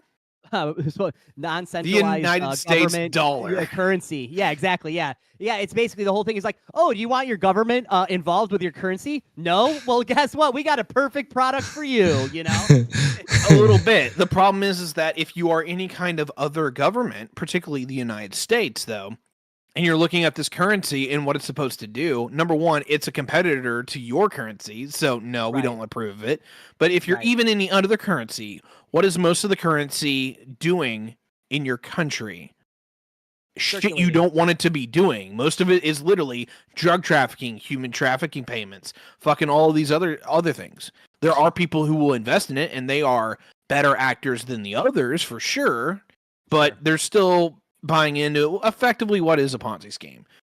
Because you very well might be true. I've stayed away from cryptocurrency since I started learning about it in like 2017. Not learning, but heard about it in like 2017. But like overall, I wouldn't touch that shit, because my biggest thing when it comes to like investing and putting my money somewhere is I want to have like intrinsic value where I can actually show what this thing I'm investing in brings value to, aka the reason why I invest in like ETFs. Or stocks in general for individual companies, because I know that they can either bring in a profit or they don't bring in a profit, and they're working their way to bring a profit to make my shares more valuable. I don't know how cryptocurrency does that, honestly. Shut up, so Tessie. I can tell you. Old. So here they literally have a selling point. They're supposed to be inflation resistant, if not inflation. What's the word for it? Basically a nullifier for inflation, because the entire selling point of a currency or of a cryptocurrency is that there is a limited supply, and that if we're going to put more, it has to be incredibly laborious or difficult to generate more, and it gets worse as it goes, right? Yes. So hey, real quick. Oh, go ahead. You got to mine the crypto more, or however the crypto is generated, or it's just not generated past a certain point at all. And in a limited market, that in theory works. Here's the problem. This is why we went to fiat currency over representative currency in the first damn place, is that we struggle very, very poorly with having a limited money supply. This is usually what causes a financial crash. This is why we went from having the Great Depression to the Great Recession. The key motivators were all the same to a large degree, not in the same industry, but in the same ways that the effects were. The difference was we had representative currency in 1929. Now we have a fiat currency. So we were able to drop something on the order of like $4 trillion. No, it wasn't $4 trillion. It was $1 trillion. We were able to drop into our currency system literally within a month, right? W. Nixon, right?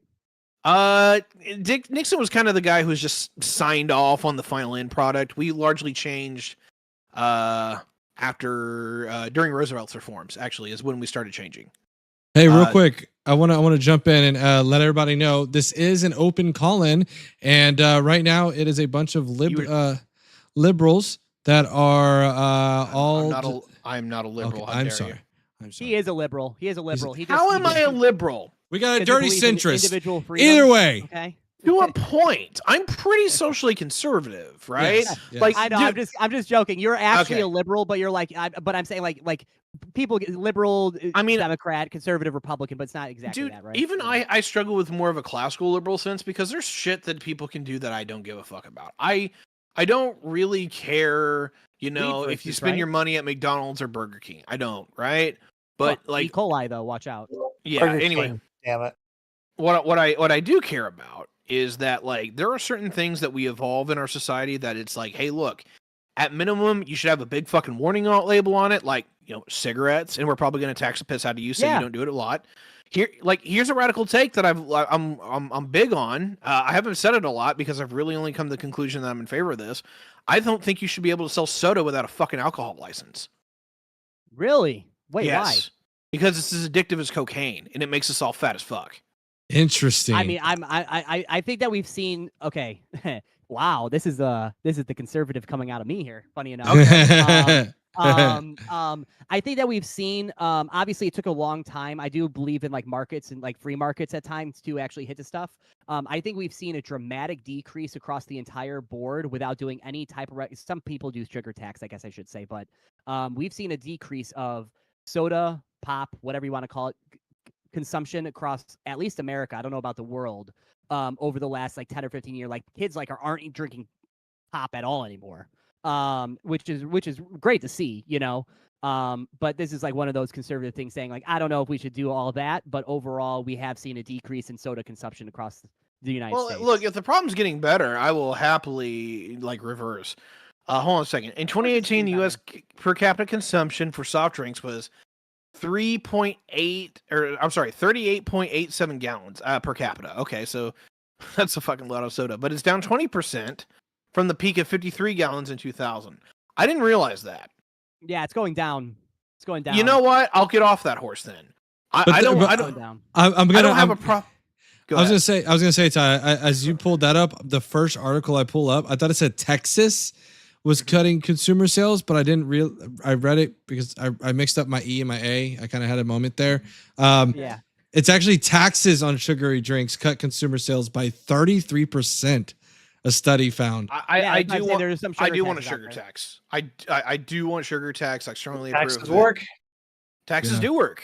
It pisses Taxes do people work. off, but they totally work.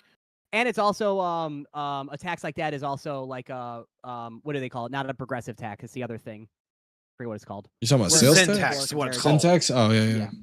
Regressive tax.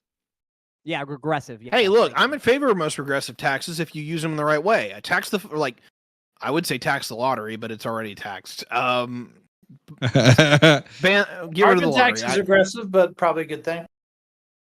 In certain cases, yes, absolutely. I'm obviously not always wanting to get in bed with the environmentalists, but I acknowledge that what they're at least concerned with is a problem. Oh, fudge. All right. So back to the topic of, because we're talking about taxes. What do y'all think about these tax credits with Kamala versus Trump, who really hasn't proposed much of any of a solution on taxes? I feel like I've seen more about Kamala Harris increasing like tax credits and things like that, but I haven't seen much of anything from Trump on that. By the way, welcome in Badger Haas 1 IQ. Okay. My thoughts on Paul Miller. Who's Paul Miller? Y'all enlighten me. Who the hell is Paul Miller again? Don't know.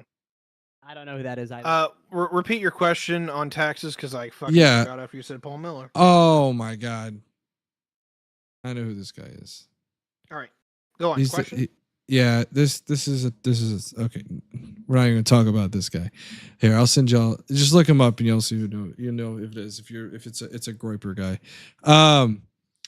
Anyways, taxes. So Kamala Harris has said that she wants to like increase the deductible increase tax credits for like first time home buyers first time parents. She wants to increase like the small business tax credit, things like that, but I haven't heard much of anything from Trump in the way of taxes other than increasing them? Yeah, both of them bad and bad. As far as where Trump is, like Or he's going decreasing after them. like no taxes for overtime and shit. So like, I'm gonna say it. I know it's unpopular. I want tax hikes, not tax cuts. We're too much in the hole. We're spending too much. Tax me more. I'm literally telling the government you need to tax me impossible more, to or run you on, need to cut though. spending. Huh? It's impossible to run on. It's impossible. I to don't run give on a it, shit. Like, unfortunately. look, I understand it's unpopular to run on, but at some point you need to tell the American people we're going fucking broke. Like, literally, the United States federal government is now putting up numbers that are on track to bankruptcy. Like, it's very concerning for me. Yeah. I mean, our deficit. I mean, people talk about the debt, but our deficit is really the big issue. Debt's fine, you know. If you can No, like obviously be okay with the debt, but like the the deficit debt is issue. the debt is double what they would allow for an American citizen to have. Straight up. Like the United States federal debt. We're not even talking state debt. Not talking about municipal.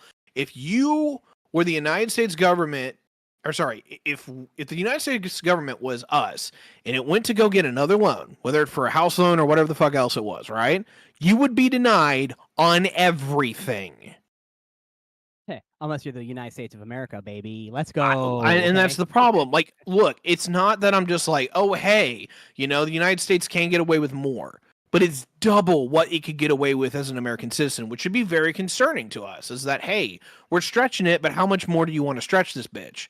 Because it's not getting better; it's getting worse. Like the deficit's Yeah, still I going think- up. Yeah, again, the deficit's a real big issue, but I do, dude, it's tough because like the child tax credit, I'm pretty okay with, my personal opinion. Not because of the debt or the deficit, obviously that would hurt. But I do believe that I'm kind of in an Elon Musk camp here. Granted, I have no kids, but I do think that like an incentive to try to like have kids is a good thing to do. And I think if it helps, like some families actually end up ultimately saying, you know what, I will have that second kid. That's a good thing. But also another thing that really sucks about it is that it's only for 1 year, like when the child 0 to 1, which again, this is also conservative coming out of me, is going to be that I would suspect that the products that are normally bought from 0 to 1 2 kids are going to probably inflate in price, which might ultimately offset or at least increase in general. For the American population, we would have to see that happen, but it wouldn't surprise me if it did. So am I okay with Kamala saying this as like a campaign like thing? Yeah. The real black pill here is that it's going to be a split Congress and nothing's going to get done regardless of who's in the presidency, unless we start doing executive orders or, Trump does some crazy, wacky fucking dictator shit. That's the real black pill though. Yeah, for me, like my whole thing is I would like to see her increase it from 1 year to more permanent. That's kind of the issue I have, is that when you look at the child tax credit, they do support the child tax credit increasing. Why they're kind of like narrowing it down to 1 year seems odd to me. I know why. Why is it? It's because of people like Ty, what he just said right there. What was it? What did I miss? Because of people like Ty. Oh, just because there's deficit hawks and shit. Let's be real. Like, there's no deficit hawks in Washington anymore. Like, fiscal conservatism is gone. Yeah, It's been not booted really. out. You're right. Like the only people who actually say we need to get the deficit down are usually saying, I want the deficit lower, but I'm not willing to take a cut myself. You all can lose your fucking spending. That's usually what the conversation is. It's not like, hey guys, I want this amount of nuclear spending, but I'll cut 20% back if you cut 20% back. No one's doing that. No one's remotely doing that. It's just, hey, if you win, you get to write the checks. That's the only thing going on right now. Kamala Harris actually did. So the Committee for a Responsible Federal Budget lists out all of the different, and I'll link this in chat for everybody so that you can take a look at this, guys, for Dude, yourself. I gotta fucking piss again, dude. I'll be right Go ahead, dude. Yeah, don't be drinking so much water. Damn. So if you look at those plans, it actually looks like under, what's it? Just YouTube. Oopsie. Let's do it to all. It actually shows that on the best circumstance, Harris would actually see a net neutral on the low end of the deficit. It actually would not increase or decrease based on a whole bunch of policy proposals that I do not feel like laying out. Actually, I can. I'll talk about the ones that we talked about this on Political Compass, so I don't need to revisit this. Yeah, we won't revisit. But take a look at it. If you care about the deficit, you can take a look at this. These kind of shows, and this is why, again, I'm going to do my shout out while Paul You is loved out. Kamala Harris. Gurgle, gurgle, gurgle. Well, I I get have it. another answer quickly though. Yeah, go ahead. This was an answer to Paul, really more, but it's not true that, like, this idea that if you increase benefits to people, that you're going to see that exact same amount in inflation result because they use that money to buy stuff. It is true that when you pay people more, or you give them more benefits or whatever, you do get a little bit of an increase. The card that I just dropped into side chat, Currency 2024, says that the ratio is about 30-1, which is to say, for every 10% increase, in this case it's the minimum wage, but it could be anything. A 10% increase results in a 0.36% increase in inflation, which is to say you don't get the same inflationary like bounce back that you would expect based on the rhetoric that surrounds this issue. And the reason I mention this is because we had the same issue during Obamacare. In 2010, when Obamacare was being passed, Papa John's came out and said, this is going to cause our pizzas to get more expensive. Nobody wants to pay more for pizza. And so then they said, okay, well, show us the numbers, crunch the numbers. And they did. And it was that if we have to give all of our employees health benefits for their families, the price of a pizza is going to increase by 10 cents. But what is that increase? What does it say? Increases in the minimum wage, but how for every 10% increase in the minimum wage? When was this? 0.3. Like it's not a lot. Yeah. Like It's a 30-1 ratio, basically. So I got a couple things here. Like, not all inflation is created equal. The easiest, there's two sides of this. One is how much something is easy to inflate, and then the other one is how easy it's actually getting bad. It's really hard to inflate commodities to a large degree because it's an industrially made product. Yeah. And they're the easiest to combat because all it takes is even a marginal increase in revenue per unit. And it the return on investment goes up pretty fucking quick. That's one of the reasons why oil isn't $200 a barrel right now.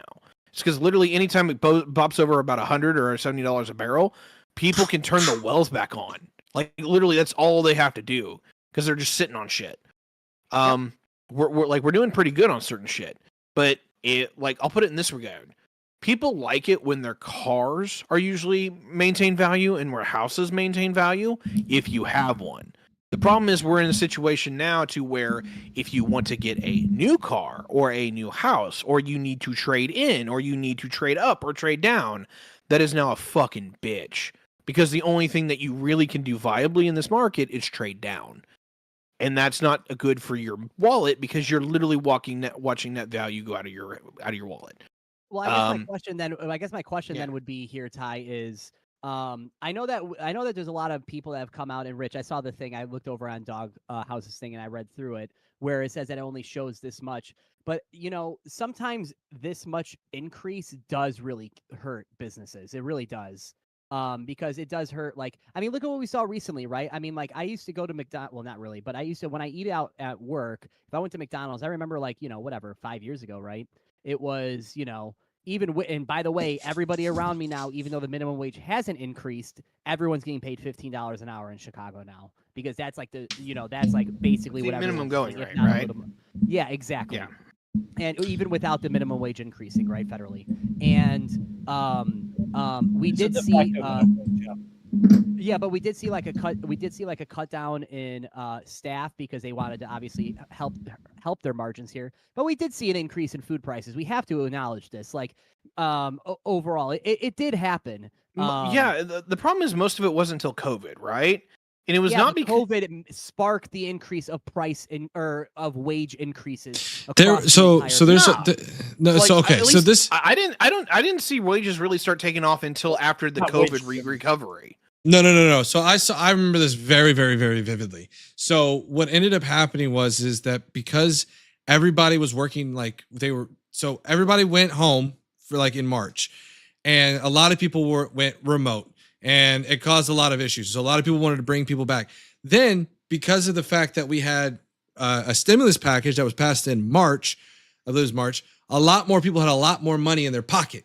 And so what were they doing with it? When they were able to come out, they were spinning it like hotcakes. We were buying TVs. We were buying 15 McDoubles and stuff. And so they're like, hey, we can't keep up with all this like demand. So what do we need to do? We need to hire more people. So how can we incentivize hiring more people? Well, let's jack up the wage rates. We saw a lot of wage hikes around 2020 in Target. Yeah. Real quick, let me finish this up. So in Target and McDonald's, we saw significant wage hikes. I'd have to look at it to see exactly how much, but I believe it was like $15 an hour.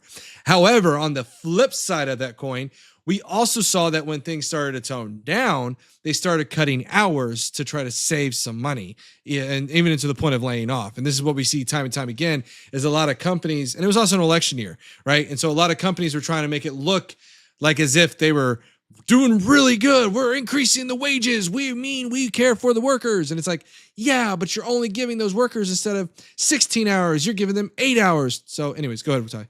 And also Okay, another thing too, really quick to build on real quick, Paul. Let's. He's good. Yeah. Well, I'll let Okay. him ADHD out here. A little bit. Another thing too is also another thing we also saw happening during COVID, where we saw prices spike, or during COVID, was that our unemployment rate got dangerously low, to the point where a lot of small businesses did have to start competing with the big businesses on being able to pay wages more.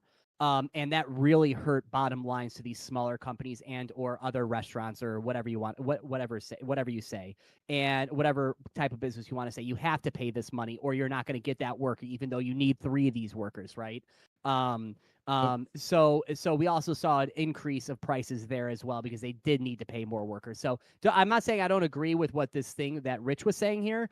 I just think it's not going to be a 0.3% increase in price. It's like 30 to 1. I don't know how much I believe it, I guess, is what I'm trying to say. I'm with him because at least from the general trend, I'm with him on the general trend. So a lot of the wage inflation doesn't really matter that much for the average American, because if you think about it, even with there being multiple layers, most of the stuff that people are paid in wages that gets to you is made in the units of millions or hundreds of thousands, right? Sure. Like even McDonald's cheeseburgers are like, I'll give you a great example. Your local McDonald's probably revenues at least $3 million a year just to stay afloat, right?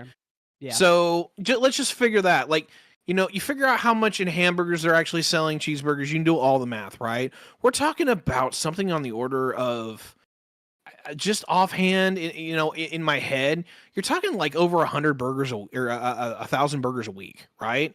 Like shit that's just made in shitloads of quantity. So most of the time, a person's wages don't really come out of that to a large degree. It just doesn't. It's like, I have to figure out the numbers, but top is like 30%. And when you if you gave them a 10% wage growth bump, that's going from like 30 to 31, 32.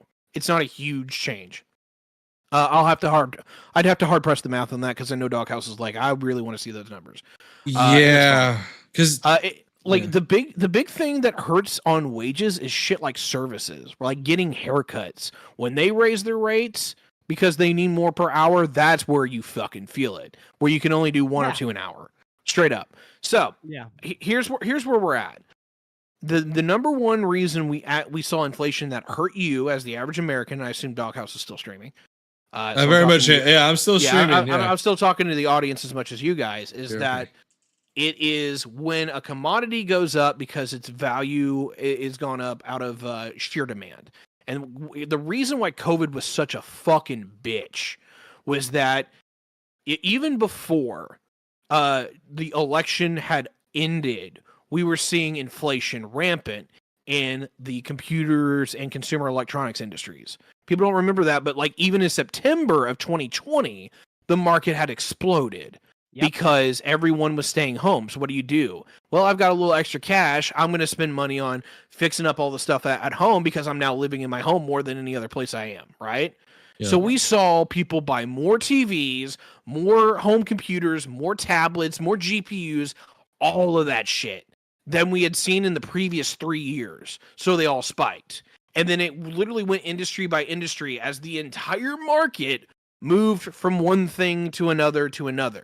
When we finally started going back outside, what happened? Gas went from something that the Saudis were giving away, to something that we were now looking at as like, what, $4.50? when it, Yeah. like depending on where you were, like for me it was It like got high. 420.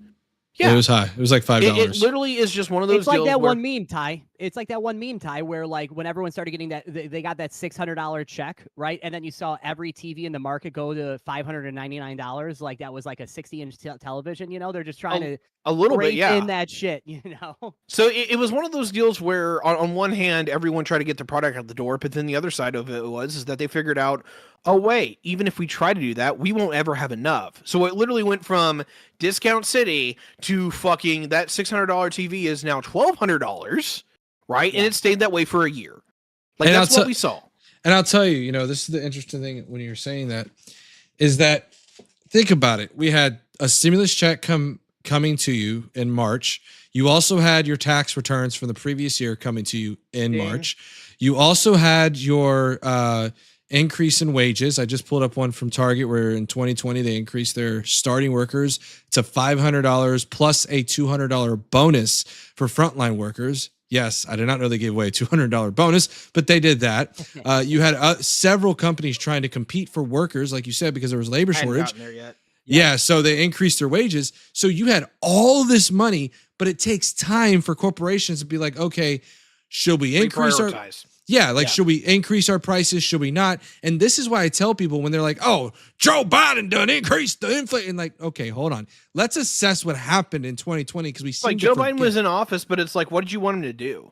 Like, Well, like, and I go, these people, like the Vatican. Sorry, buddy. Let me cram off here because this Go is ahead. like my Yeah, go wheelhouse, ahead. right? Yeah, of course. Go ahead. Okay, I don't think that 80% of the blame that a president or even a sitting Congress, they deserve it because most of it is literally just market trends.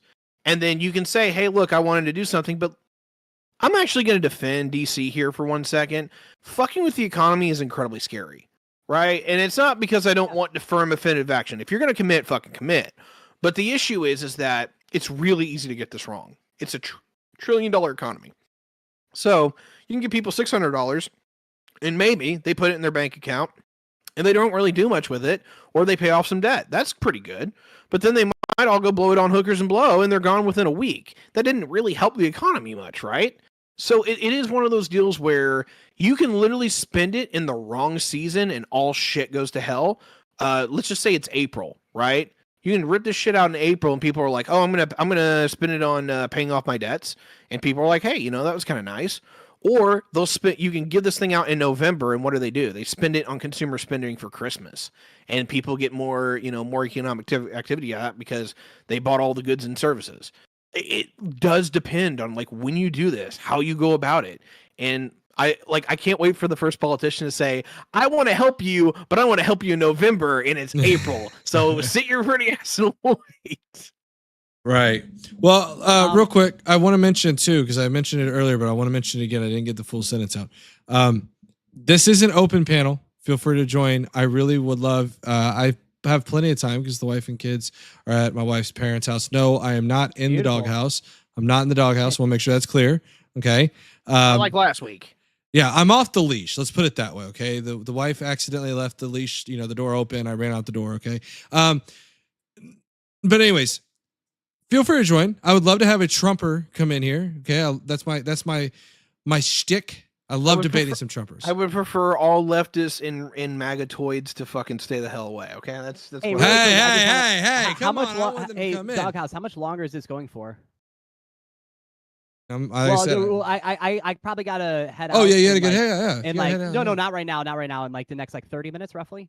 Go ahead, man. Because Yeah, I you're host fine. that trivia night on my stream. You guys you want to know what? You guys should all come and play. Okay. I think this is a perfect way to spend my birthday. Okay, there you go. There you go. Hey, Yeah, there man, it is. Painting your little loser figurines while you're talking politics and Oldest minimum Christ wage. died. Hell yeah. let me shift topics just a little bit because we've been talking about the we've been talking about the economy and things like that, and that's great. But what I really want to get back to is, and this is the bread and butter, I want to get to some more relevant current stuff, right? The economy is a big thing, obviously, but when we look at what we've been seeing over the past week, and I don't remember if you guys were in here when we were talking about this, but we'll talk about it again, is this idea of the Trump cult movement, right? And I showed Aiko, and I don't know if y'all guys saw it, where at the Latinos for Trump, they put their hands on Trump and started praying for Trump, asking I saw him. that shit. It's cringe. And the baby. You saw the baby? The baby one, yes, with the little thing. I don't. This is something that I can't just. It's so It's a cult, frustrating. man. It's a cult, dude. It's a cult. so really is. frustrating, and it's like every time you call him out on it, it's just 45. TDS. But I love flipping the script on them because I always sit there and go, it's so interesting to me that they say, "Oh, you got Trump derangement syndrome." It feels like the more that they talk, the more it's that like they. why it literally this is the comeback that people actually need to do with this. Why don't you? What is wrong with you? Like, you should hate this man too. Are you a red-blooded American? Do you not like people being just obnoxiously conscious? Okay. Hey, seriously, the real. Go on. I'm sorry, dog. I was gonna say, doesn't it feel a little bit like a horseshoe theory? Because all throughout 2016 to 2020, we heard you're a snowflake. We need to stand up against the establishment. You're a rhino, and it's like you become a rhino, you become the establishment, you become the snowflake, you become the Trump derangement syndrome. You have become the enemy that you hated. Yeah, I mean, 90% of what they do. Let Paul projection. Yeah, go ahead, Paul. No, I was gonna say I really don't know how much to even say. Actually, hold on. I think I saw you in here, Mr. Bill. Come in here. We're looking for a Trumper. Oh, Mr. Bill, let's go, Mr. Bill. Let's go. love it. I gotta be nice. Okay. Mr. Bill's really real talk. Mr. Bill's a huge Trumper. Don't get me wrong, but we know. Okay, but he's a good man. Okay. But I have a story on this though, topic when you're done. Well, I really do think that so do you guys know who? Are you guys familiar? I would assume. I think you are, Ty and Rich. Do you guys know who Legal Eagle is? Oh, I know who that is. I know who that is really, really well. So did you guys listen to his cringe title, by the way?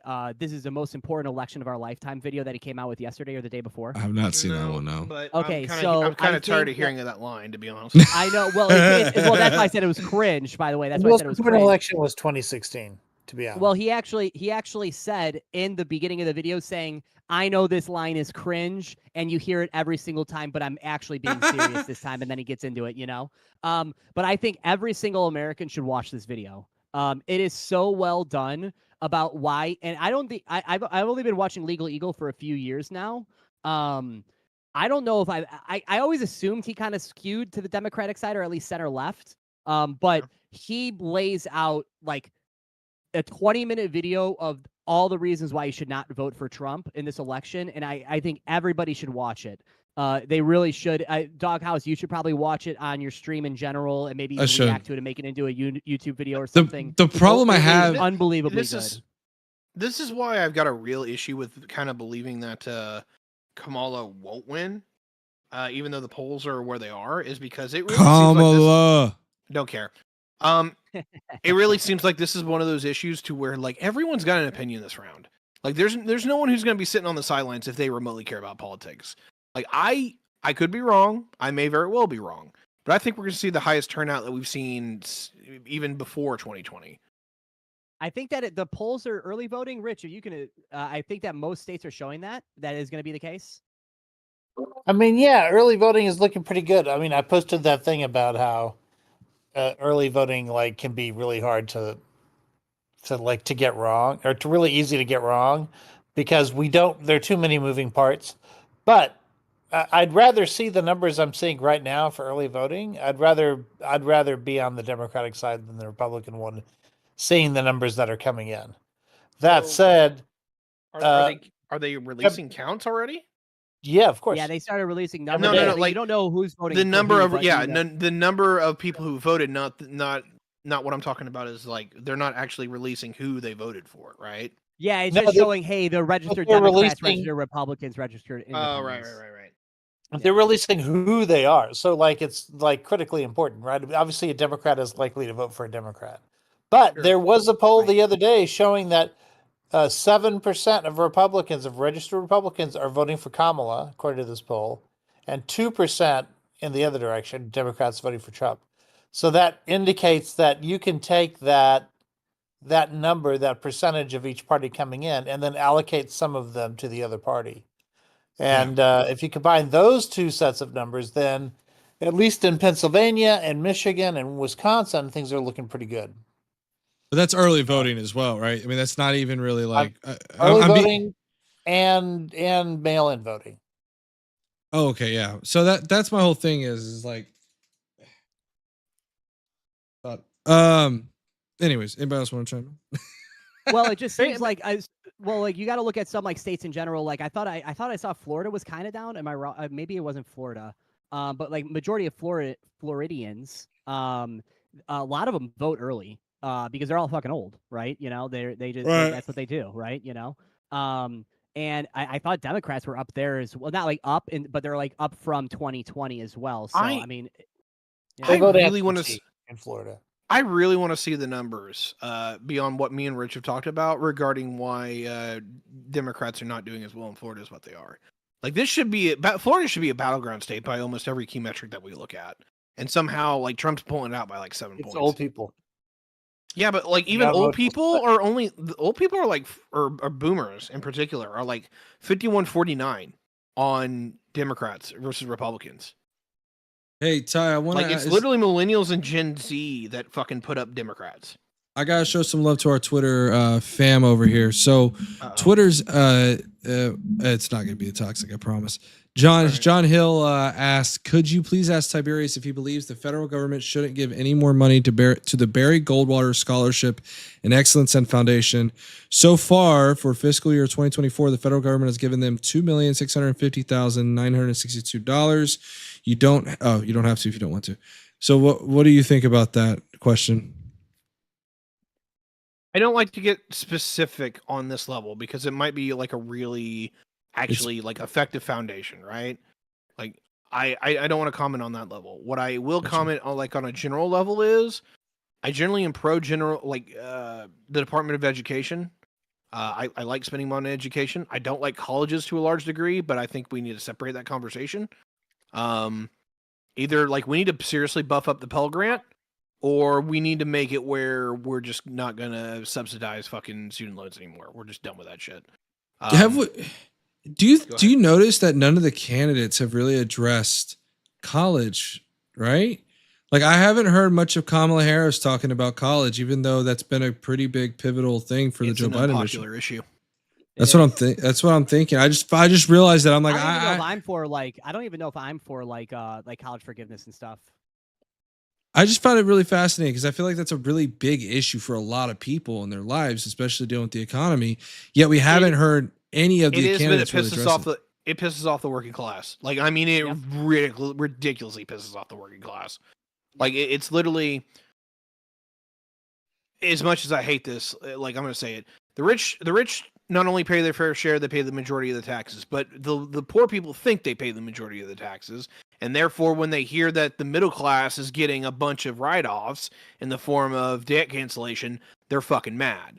Now, personally, I would love everyone to actually, look at congressional budget sheets and figure out that the reality is that the working class pay fuck all in taxes. Look, why do you think you get $4,000 back every year in fucking money at the end of the year? Your tax rate's in the shitter. Like 10% if you're under what you're talking about. Just the poor true. pay the vast majority proportionally of sales taxes. Sure. So congratulations, the poor fund the state. When it comes to the federal government, it's not even close. And who's the ones that gives back your federal government money? Oh yeah, that's right. The feds are the majority of that by far, right? Or sorry, I didn't say that in the right way. When you get your tax returns and you pay the state, right? How much does the state give you back? Fucking barely anything, if anything. Yep. And I'm from Indiana. I don't know about you guys. Yep. No, all my money's I get like, Texas, baby, like no state. $150, baby. All I my get like $150 state, and I'll get like $7,000 federal. Like I have no problem with this personally because I live in Indiana. I think we're actually one of the few states that has a balanced budget. But almost every time that I do my taxes for like the last 4 years, I've had to pay Indiana. It's like $100, but I've had to pay them. The feds are always usually kicking me back like $1,400, if not more. Yeah. I don't pay shit in federal taxes. I really don't. Like I went and did the math. I have like my federal tax rate is like 10%, if not less. Well, isn't it something like the top or the top 30 like 70, if you're like the lower half of like 70%, you literally pay like something like 3% of federal taxes. Like for the There's entire different thing. levels on that, but like the working class, and I'm when I say working class, is that basically if you make less than 60,000 a year in this country anymore, you don't pay shit in taxes. And Correct. if people think that you do, and you're like, oh, I'm still taxed too much, you need to get to $100,000 income and then look at what happens to your taxes, because Correct. it's night and day. Like you make 100K in this fucking country, you're putting what is it? Like effective tax rate is like 30%, 29, 27, somewhere in that range. I think so. Like you're eating it in fucking federal taxes. Yeah, it's crazy, and even when it comes to taxes, the interesting thing about that is, again, bringing it a little bit more back to the candidates. When you look at like Donald Trump, he wants to cut taxes on every area, but that's just the problem is he doesn't want to replenish the taxes either. He wants to try to well, even on the tariffs though, right? Like it wouldn't be enough. Yeah, well, yeah, right. I mean, the amount of money that you're going to be losing in taxes, you're not going to make up in tariffs. And even then, the bigger issue too is the fact that with the tariffs that he's proposing, it's going to skyrocket inflation and like something we've never seen. Oh my God! before. I mean, every economist, left and right, center, all of them, all say that if he actually does this shit, it not only is it going to raise inflation and fuck American people, it's also going to pull out foreign investments into our country as well. So it's going to be terrible. There's different levels where this conversation goes, because now they're taking him at his claim that he's going to deport 20 million people, which would be horrible for the economy, right? But like, Yes. even if you had like the 2,000% tariffs, one, it's not going to be instituted tomorrow. Like literally, it's not going to be instituted all full 2,000% tomorrow, huh? I fucking hate this guy, dude. What do you mean this guy? Trump, not you. I love you. Oh, okay. Yeah. Look, I hate him too. Like, I gotta be real though. Even if I hate him, I still acknowledge that the majority of his policy I want. Like, I actually still have to deal with that. No, I hate. Maybe 2016 Trump, not 2024 Trump. Yeah, give me like 2016. I mean, he's not I say that I agree with him at like 70% of policy, but it's probably more like 55 now, to be honest. Like, he's actually probably decreasing from the last I checked. But here's the problem I've got with these presidents and anyone who's running for it. They will say what they're going to do, and there's usually about a 30% skew off from what they actually end up doing. And it's not like, oh, well, I couldn't actually get it done. It was literally like, oh, I said I was going to defend Israel. I didn't say I was going to bomb Iran to pieces while I did it, right? Like, that's the kind of shit where, right, like, the politicians aren't honest with us, and to a degree, I get that, but, like, there's only so much room I got to give these people. Or it's even like Ukraine with him, right? Like, oh, I'm gonna figure out the Ukraine-Russia issue instantly. What does he mean by that? It probably means that he's not gonna help out Ukraine anymore. Yeah, well, exactly. He's gonna say no more fucking ammos and munitions or any of that shit anymore. Guess what? You're on your fucking own, and they get bulldozed after the supply runs out, right? Blizza, I'm gonna use you in my chat to try to stir up some conversation here. And I know you're probably memeing, and that's okay. I don't hate Kamala, and it's kind of sad if you guys are so emotionally driven. No, I'm factually driven, and this is just the exact issue. They'll hold the horseshoe theory about, facts don't care about your feelings. It's no. flipped. I will embrace this. I am very emotionally invested in this. I care about my country. I'm a patriot. I give a shit. True. Yes, I am emotionally invested in this election. Fuck you. Well, and like another thing too, I love when you, it comes Blizza, to Blizza, and I said it to him in chat as well. I'm pretty sure he came into my chat like 5 months ago, something like that, roughly. Go ahead, And he basically was talking to me, or he was in chat, and I was trying to tell him why he should vote for Kamala, and he basically said, "I own a business. Kamala wants to raise my my taxes on my business for capital gains, and guess what? This is the reason why I want Trump, because he's going to try to cut and lower these for me and my business." I get does that. He have a I $10 million business? I have no idea. I was gonna say, like, my brother Blizza, if you're worried about getting hit with those capital gains taxes, like, either she's full of shit or you got some money in the bank. Right. Well, and the funny thing is damn it, I lost my train of thought. It's late, and my freaking mind is just like. It's okay. We're all a little. How's that different than normal? We're all retarded. You know what I mean? Well, Blizza's doing great because that tax plan exempts the first $100 million of income. I thought it was $10 million. That's what I was going to ask. Well, That's what I was going to ask. The unrealized capital gains tax. It's a little fucky. Well, I was going to ask, like, I'm still mixed on it for this purpose. Like, what if they did an unrealized loss credit? Then is it become like a... You get paid out millions of dollars if you're a terrible businessman? Is that where we're going? Well, Or a bad investor. I'm just saying, like, to even it out, right? Like, if you're going to do an unrealized gains tax, what if you did an unrealized loss credit? We kind of do that to some degree already, That's right? depreciation. Well, if we look at, like, for example, if you've taken losses on your taxes or on your income, you can carry it forward. Oh God, I think it's like what 20 But that might be a years? realized loss though, compared to an unrealized loss. It's not. It's not. It's.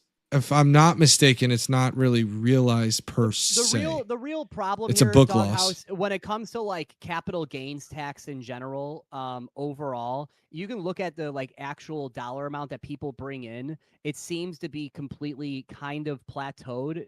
Always, like, you hear people say like, oh, unrealized or capital gains tax. And by the way, unrealized gain tax is retarded. But when it comes to like capital gains tax and stuff like that, when it comes to like businesses, what have you,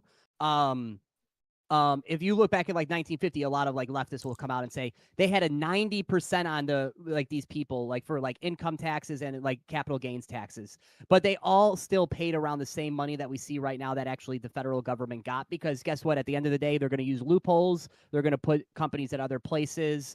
I can't find the chart, but I can try to find it one day. I should take like 25-30 minutes out of my day to find this chart that shows basically what the government brings in from these taxes is like this, regardless of where the government says that you should pay it. It's basically been like this since like 1950s. Yeah.